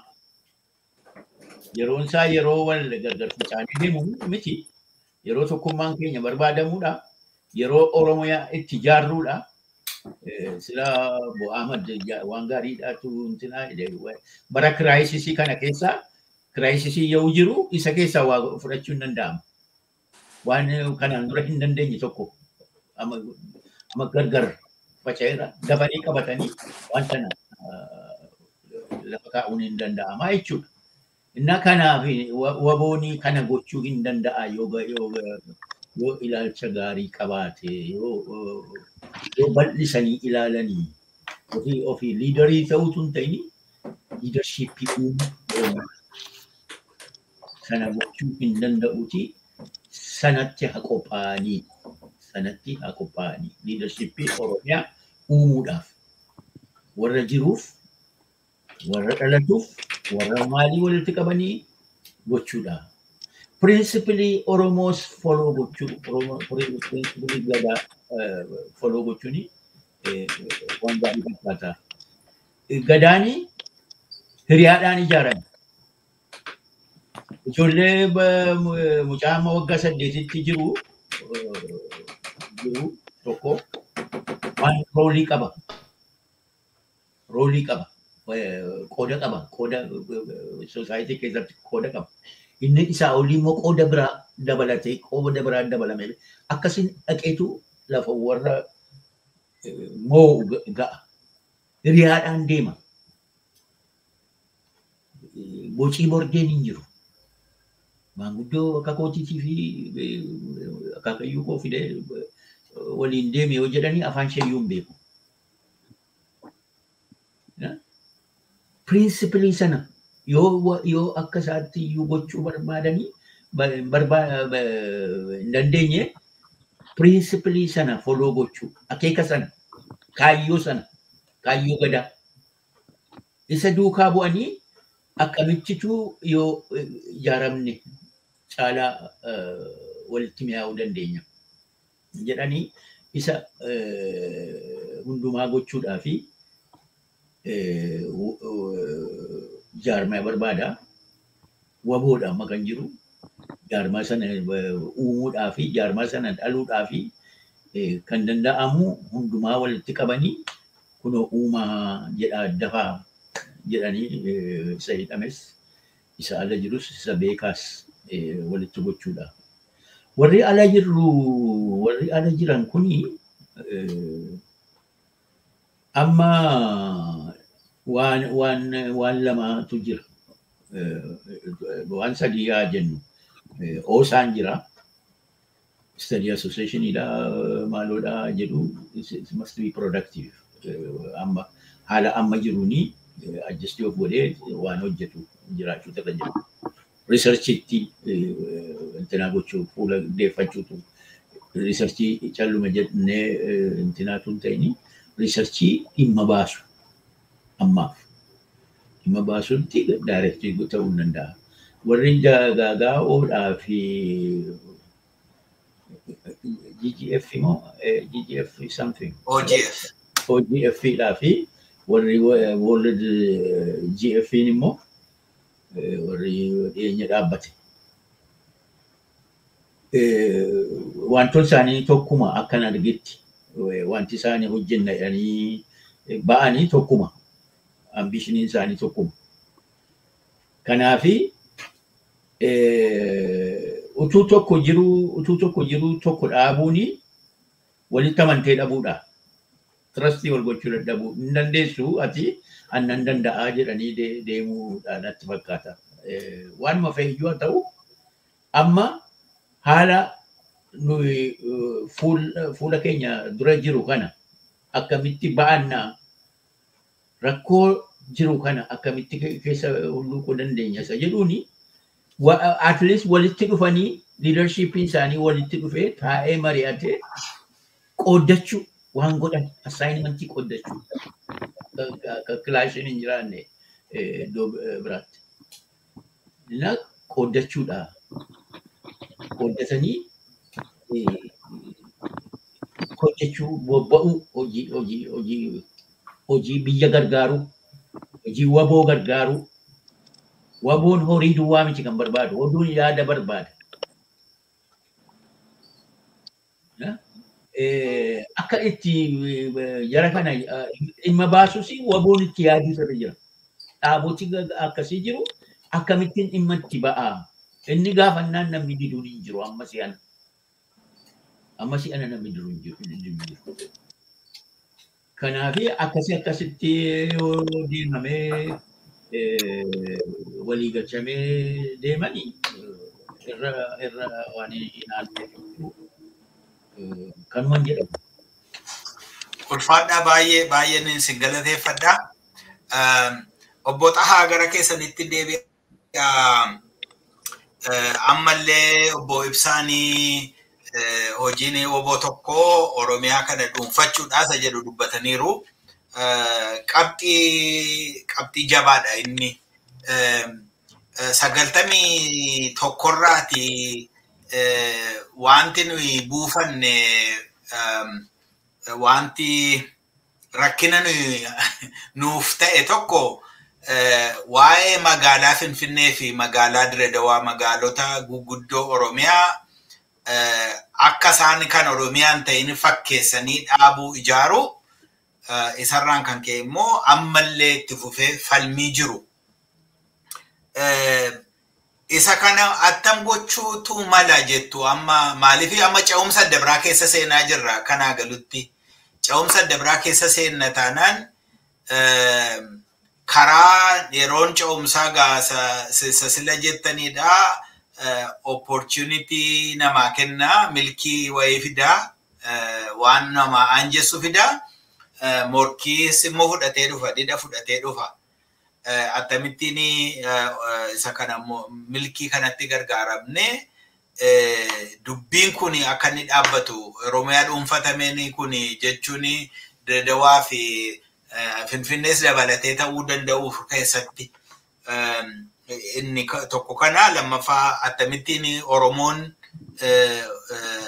woboo naanti maal jedhu kolesii godha duuba walii galee wajjin dhaabbata inni jedhu kun.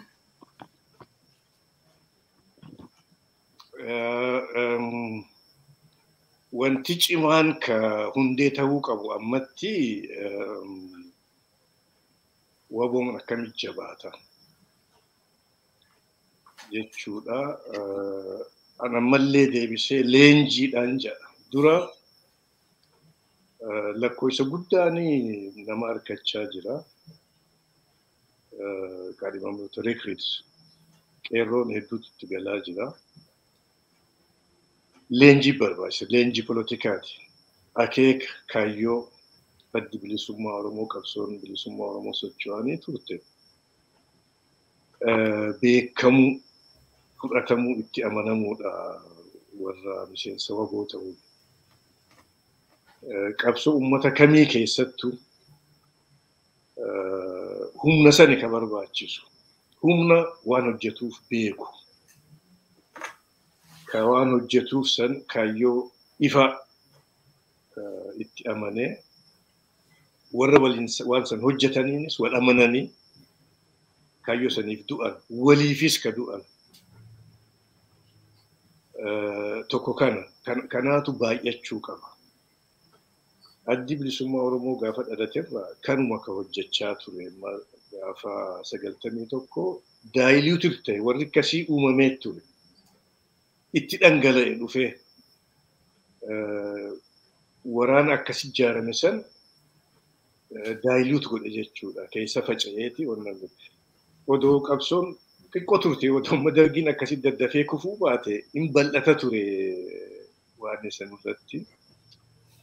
Kufaatiin takka ka dhufte warra haaraatti gale kanaatu akkasitti bal'inaan gad fageenya kaayyoo sanii fi disipiliina adabasaa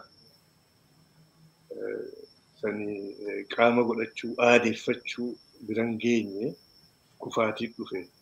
Amma ka barbaachisu way achi boodaas hojjetamaatuma ture garuu rakkoo hedduu keessa dabre waraanni kun tattaafachaatuma ture.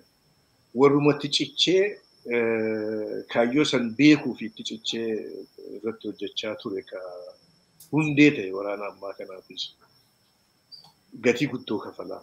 Amma gaa ka barbaachisu dura leenjii poolitikaa sun gaccimuu qabdi. Yoo yaadaan akkasitti hidhatte bee ta'unis dura dhaabbatin jiru harka duwwaallee namni waa hojjechuu danda'a. Tooftaa adda addaa baasee ittiin hojjeta. Kuni cimuu qaba. Jaarmayni nu dhibata akka Oromootti maaliif sirna irraa as dhufneetu gadaadha ta'anii haasa'uudha mariidha. Seera gadaa jechuun laws and institutions jee ormi garii beektonni garii gabaabsee hima. Jaarmaa fi seera mariidha. Bakka waraanaatti marii akkasiitiif yeroon hin jiru. Seera godhachuu qaba. Bakka seeraatti duriis taanaan miti bakka waraanaatti seera waraanaatiin deemuu barbaachisaa. Marii akkasii dhedheeressuuf waan hin barbaachisu wanti waraanaa kuni seera lafa kayyatanii ka duris ni jira muuxannoo gahaatu jira. Waan adabaatu jira.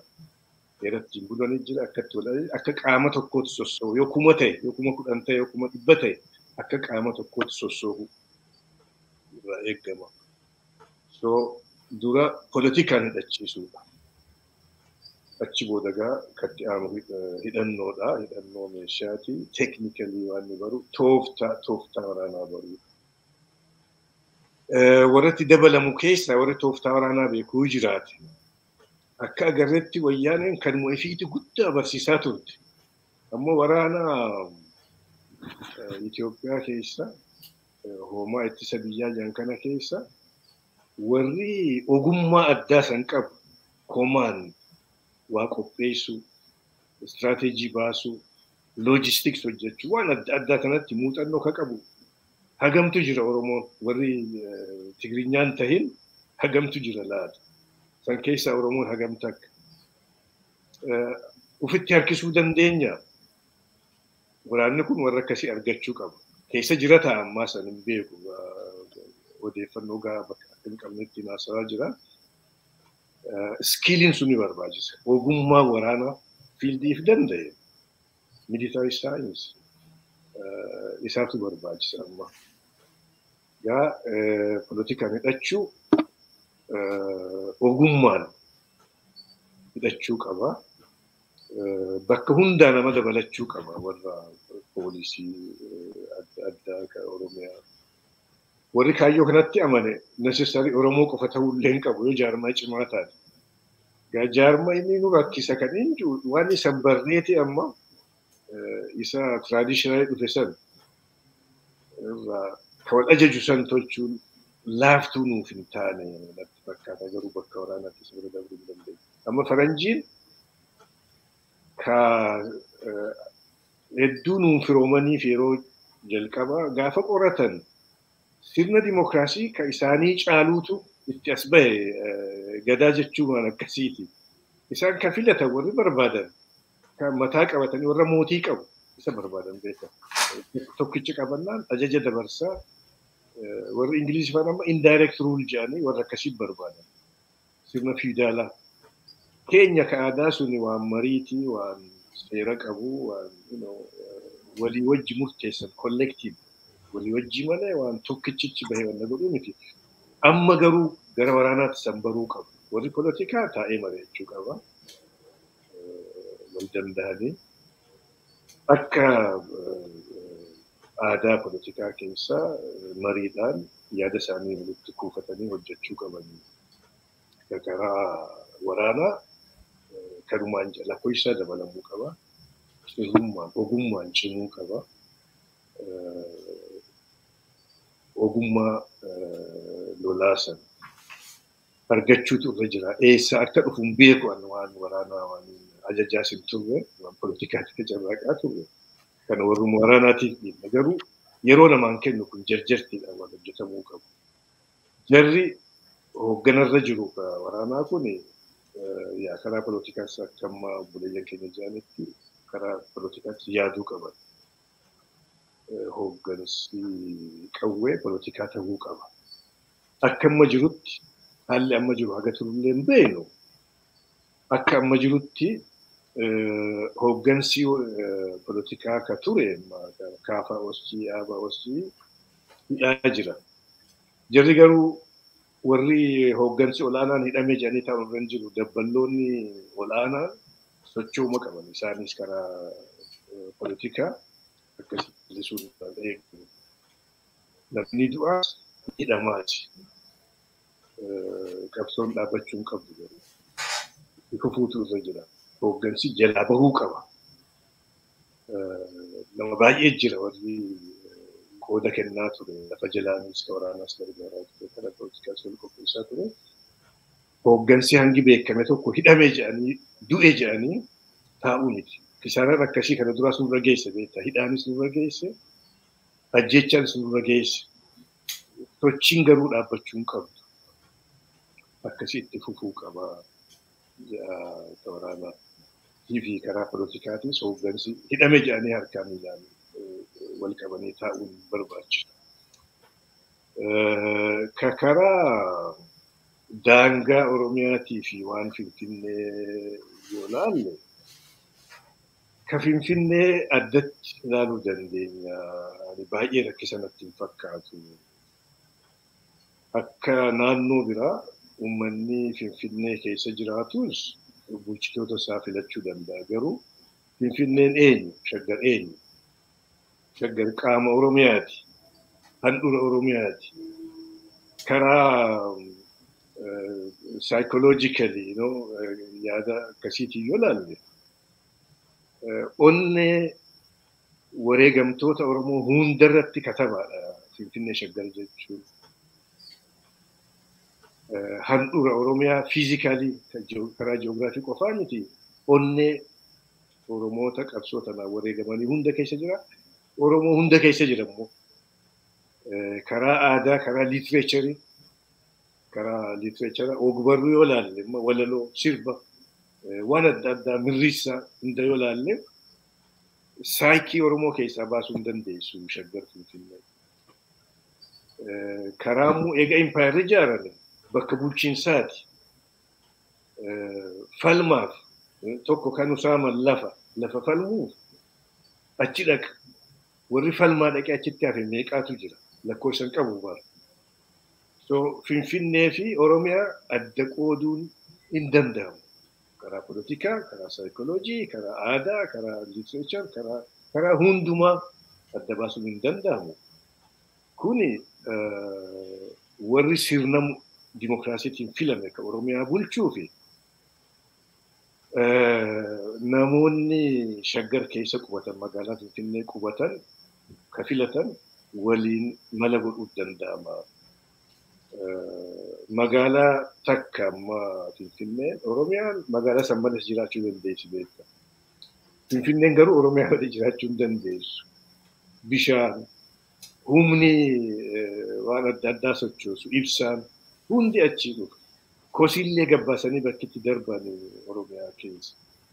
Qaama tokko jechuufi karaa naannoo. Oromiyaa fi Finfinnee Shaggar adda baasuun hin danda'amu. Namni achi jiraatu immoo nusoo achi jiraanne nama nu bulchuu filachuu qabna. Jireenya immoo Finfinnee nagaa isiitiif, dagaagina Finfinneetiif bulchitoota Oromiyaatii wajjin mari'atanii akka itti hojjetan malli dhaabamuu qaba. Heerri amma jirullee kanatti qonni akeeka garuu sun gahaa miti. Wanni heerarraa jijjiiramuu qabu tokko kana yoo barbaachise. Garuu beektaa wanna hunda heerarra barreessitee hin barbaachisu. Barreessuun illee hin barbaachisu ta'a. Akka nama kaayetti karaa ji'oogiraafii, karaa saayikooloojii, karaa waan hundaan walitti hidhaa waan ta'eef walii galteen waan hojjetamuu illee danda'u naf fakkaata. Manguddoon bulchitoonni Shaggarii filamanii fi bulchitoonni Oromiyaa ta'anii koree takka tolchanii mala baasuu danda'ama. Humaa waan irratti wal dhiban natti hin fakkaatu. Kan biraallee kanuma fakkaata. Amma dirree dhawaatis lamaanuma kana adda baasanii. Wayyaaneen sagantaa biraa qabdi waan akkasii babal'isuuf jimmaas eenyusitti dabaluuf sagantaa qabdi turte if qabdi naf fakkaata. Odoo tolchi ta'es akkuma Shaggar kana. Amma ka dirree dhawaatis namoonni achi keessa qubatuu fi dirreen dhawaa Oromiyaa malee jiraachuu rakkisaa hin danda'amtu. Waluma fakkaata. Saniis karaa qajeelaan mariidhaan mala godhuu ni danda'ama natti fakkaata. Akkuma ka Finfinnee kana.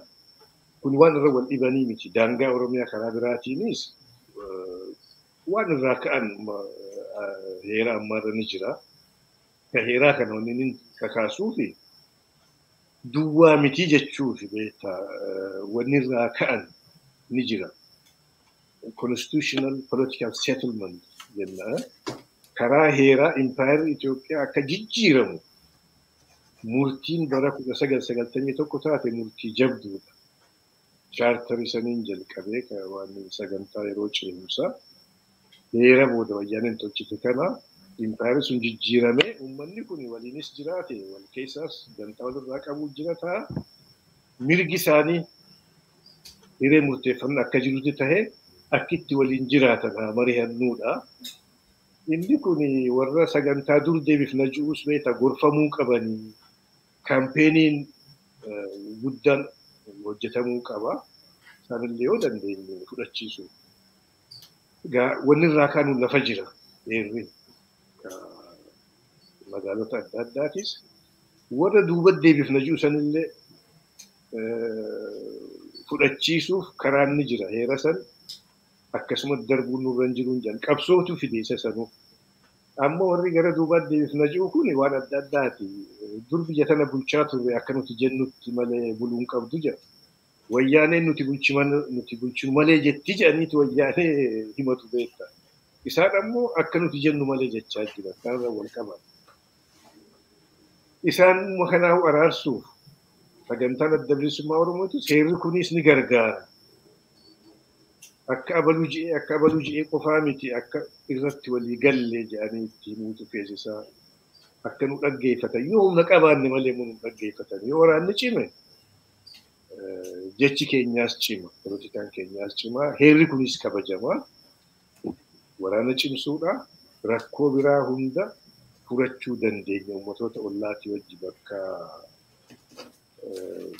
haqni jiru mari'atanii walii galuuf danda'ama. Magaalota kanaas akka amma kakaa'uu yaalii godhetti kana duraas iddoo biraatti wanni akkasii ka'ee kuni deddeebi'amee waan haasa'amuu illee qabu. Fakkaata miidiyaan keenya isinumarraa jalqabee dhimmoota kana akka bal'inaan irratti haasamu irratti mari'atan taasisuun waan gaariidhaan jira. Hedduu galatooma obbo Tahaa. Sa'aatiin keenya deemaa jira kanaaf gara walitti harkisnee golobuutti adeemnu waa lamanii akkasini samma obbo Tahaan dubbatanitti dabaltanii waa lama kana ilaaltan hin barbaadu obbo Ahmed. Tokko waa'ee saba keenya saba Oromoo Walloo inni kuni tarii 91 keessatti yeroo sanatti sababa adda addaan dogoggorri godhame tokko isa ta'inna jedhee nan yaada tarii namoonnis kana jedhaniiru fakkaata.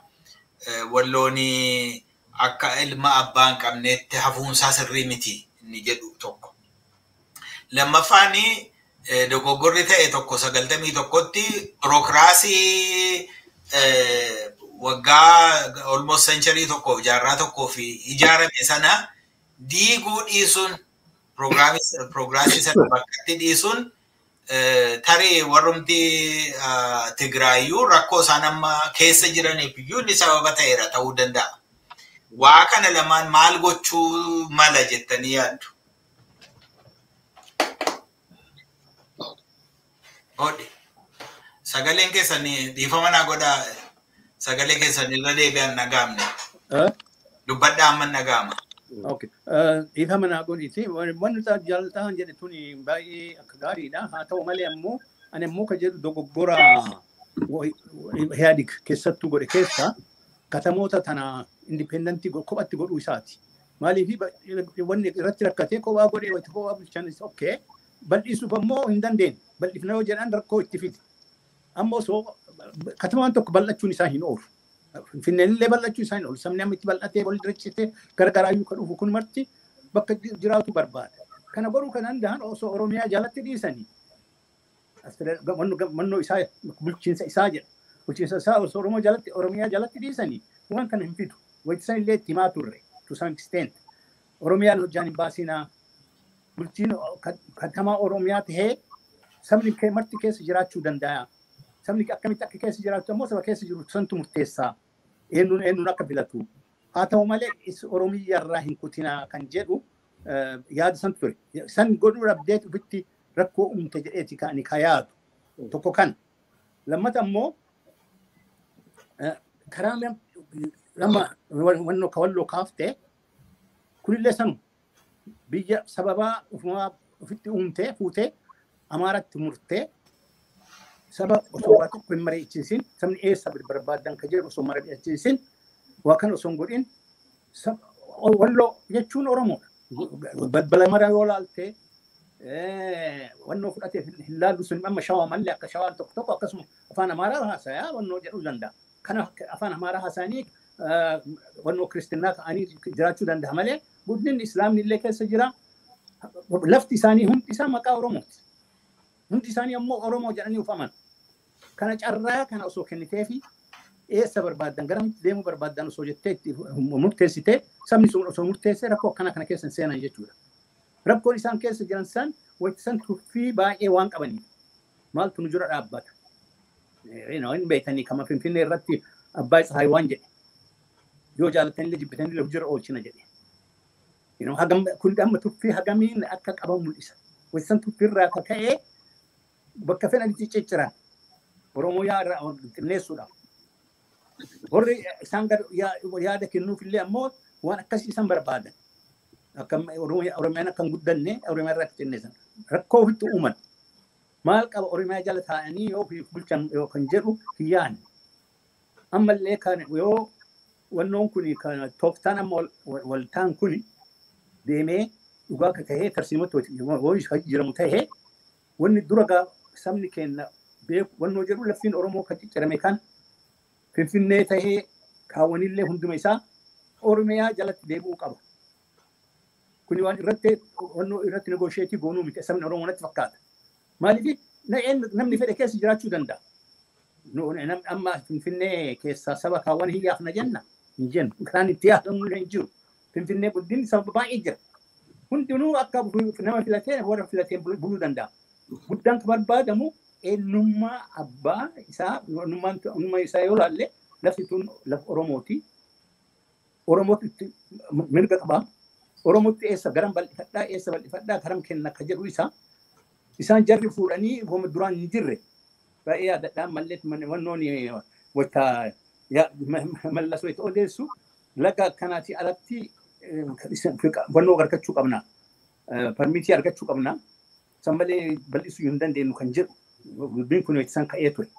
Naawwan kun ammallee kan horiilee gara kennaan irratti hojjechuu qabnu.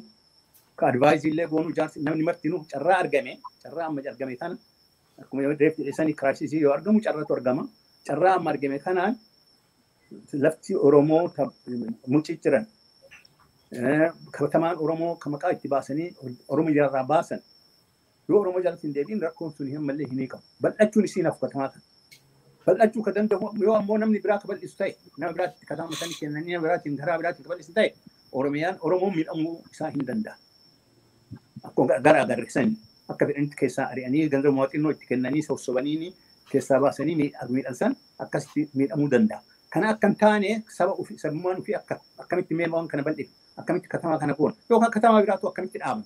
Achirraa kun amma hagana guddatee baay'atee katamaa biraa bakka biraatti jijjiiruu dandeenya kan jedhu hunda ilaaluu hin danda'a.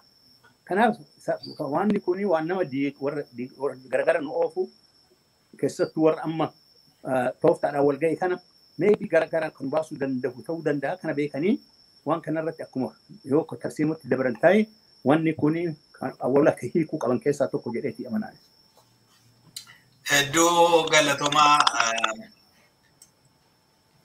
amma gara xumuraatti finna waa'ee magaalaallee tarii magaalaan DC fakkeenya taatitti magaalli guddachuun irra hin jiru warri kaanis itti dabalamanii jurisdictionii adda addaa jala oolanii kan jedhu yaadi akkasiis jira isa waan ilaaluu dandeenya.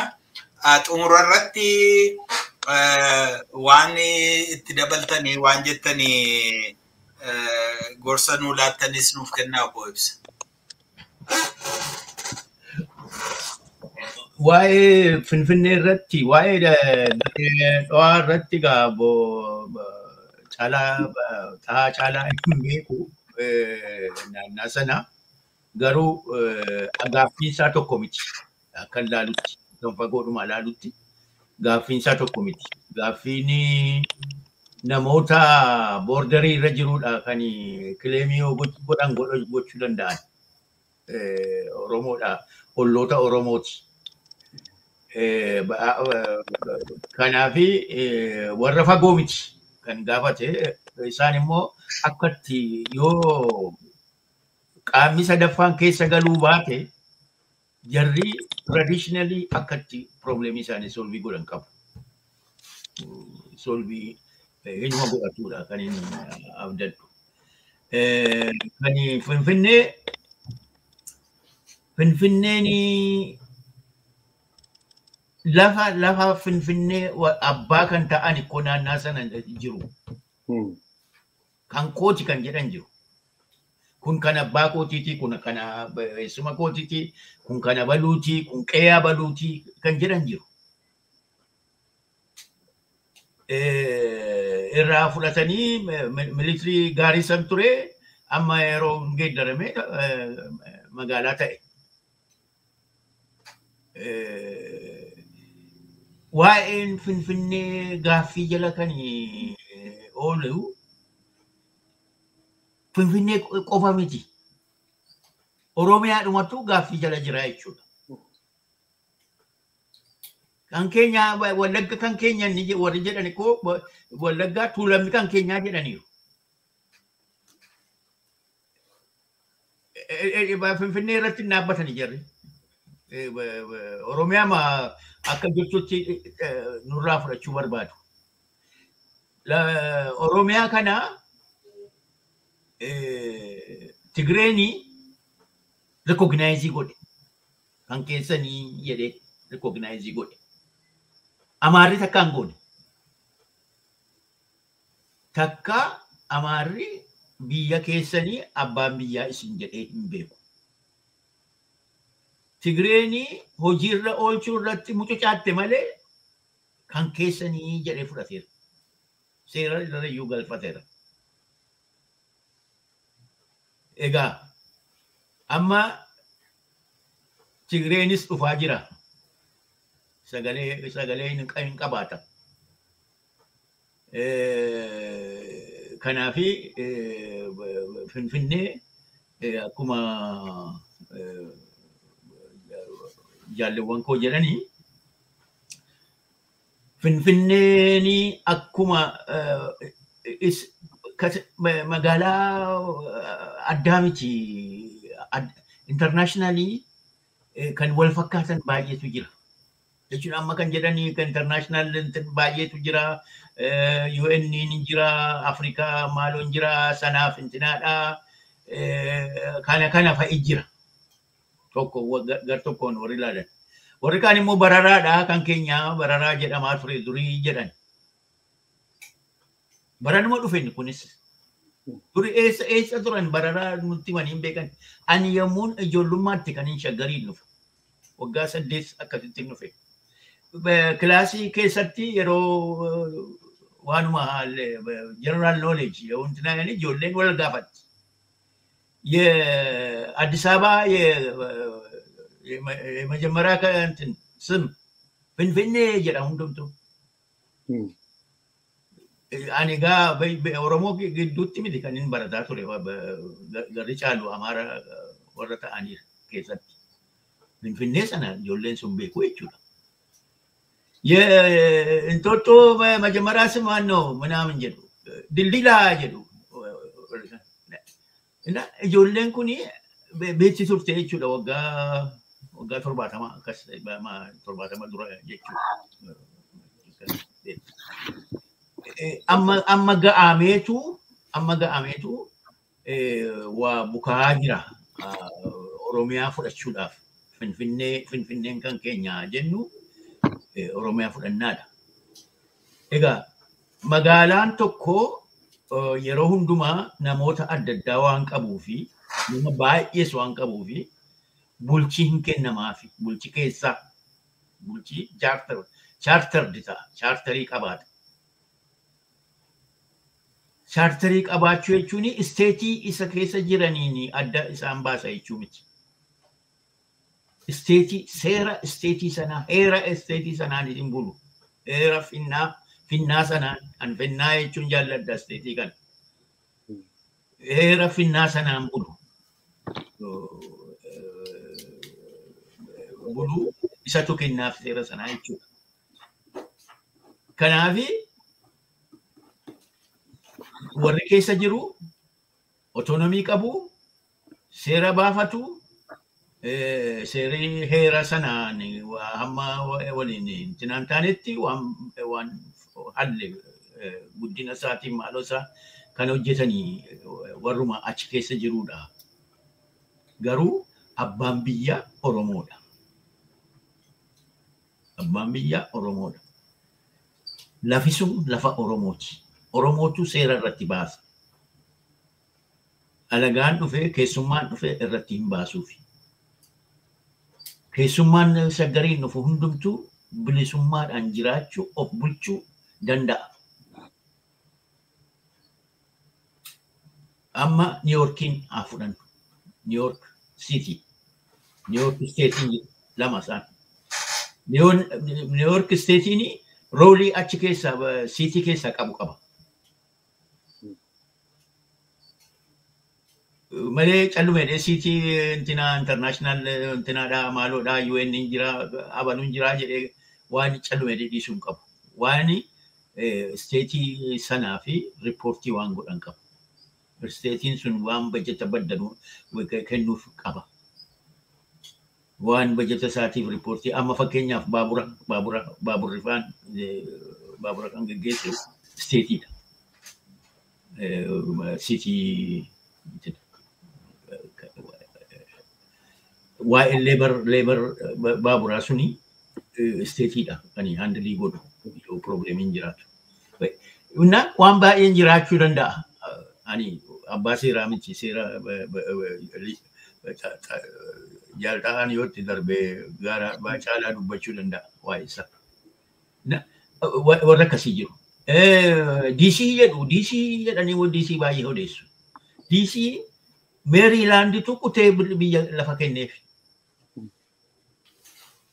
Biyya lafa kenneef kuni isiniif warra intinaatiin kaapitaalii keenyaa fi jedhanii kutanii kennan. Sila Virgiiniyaadha fi Meeriilaandi ture. Virgiiniyaanii withdraw godhe Alexandria achi hafee warri kana duwwaatu amma kan Meeriilaand itti kennee fi lafa kenneef. Kanaaf Finfinneen maalni kan Finfinnee amma warraaqsa yeroo warraaqsaa keessa jirra. Amma biyya keenya kan dhuunfannu yeroo itti dhuunfannudha. Kanaaf Finfinnee waa'ee Finfinnee yommuu ka'u akka haaraatti ilaaluutu nurra jira. Akka haaraatti federaalii wajjin teenye rileeshinii keenya yoo federaalii uummanneef federaalii yoo walabummaa baane federaaliin jiru kanuma keenya. Yoo federaalii fudhanne confederationii wayii federaalii fudhanne sun ofiisii barbaada ta'e Finfinnee keessatti waliin kontraata walii mallatteessina teenye federaalii wajjin jechuudha. Amaaraa wajjin miti, Guraagee wajjin miti, eenyu wajjinuu miti. Federaalii wajjin teenye kana kanii kaasee asii kaasee hammasitti ofiisii keessatti ijaarratta.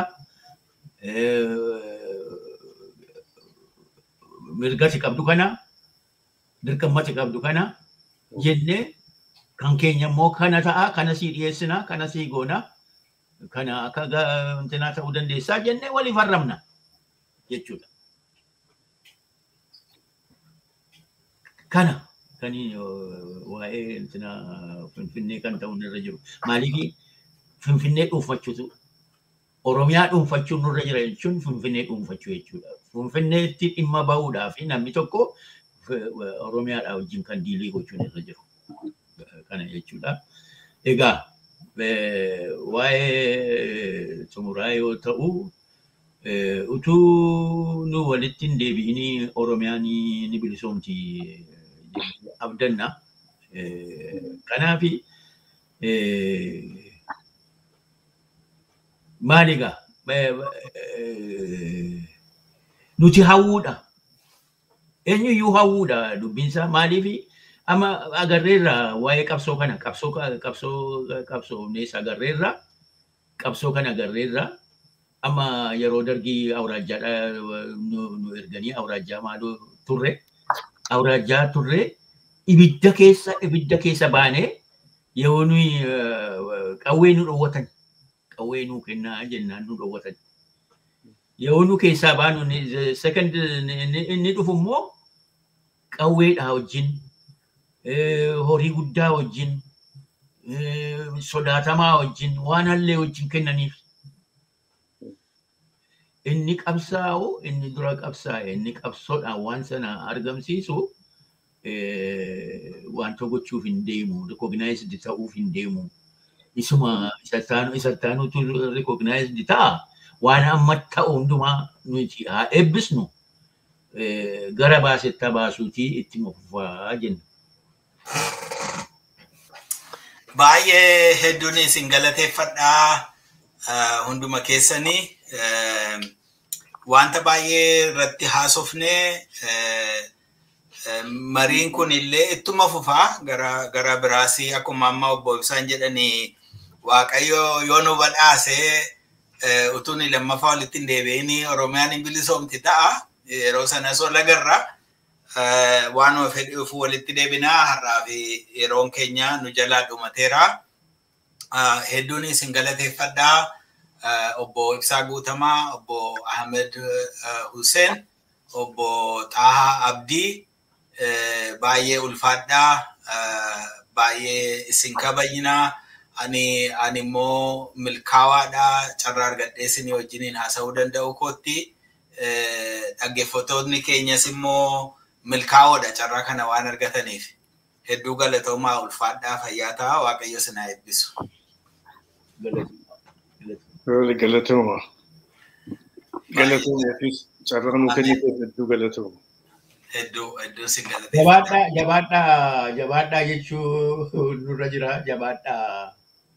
Yoo jabaattan kana caalaa deemuu dandeessu. Baay'ee gaariidha. Hedduun isin galateeffadhaa dhaggeeffattoota keenya sagantaa keenya guyyaa har'aarraa waan hedduu akka barattanii abdii guddaan qaba. Sagantaa adda biraanii deebinee walitti naannofna. Waaqayyo isin haa eebbisu yeroo gaarii isiniif haa ta'u. Nagaatti. Ada Goliatin kerukutu wa'i sabasatif nafa marumma sakanyatu kurmunu yabate musakan gudanef kumusu kodni galagalchu loltu dino tasar no yomsu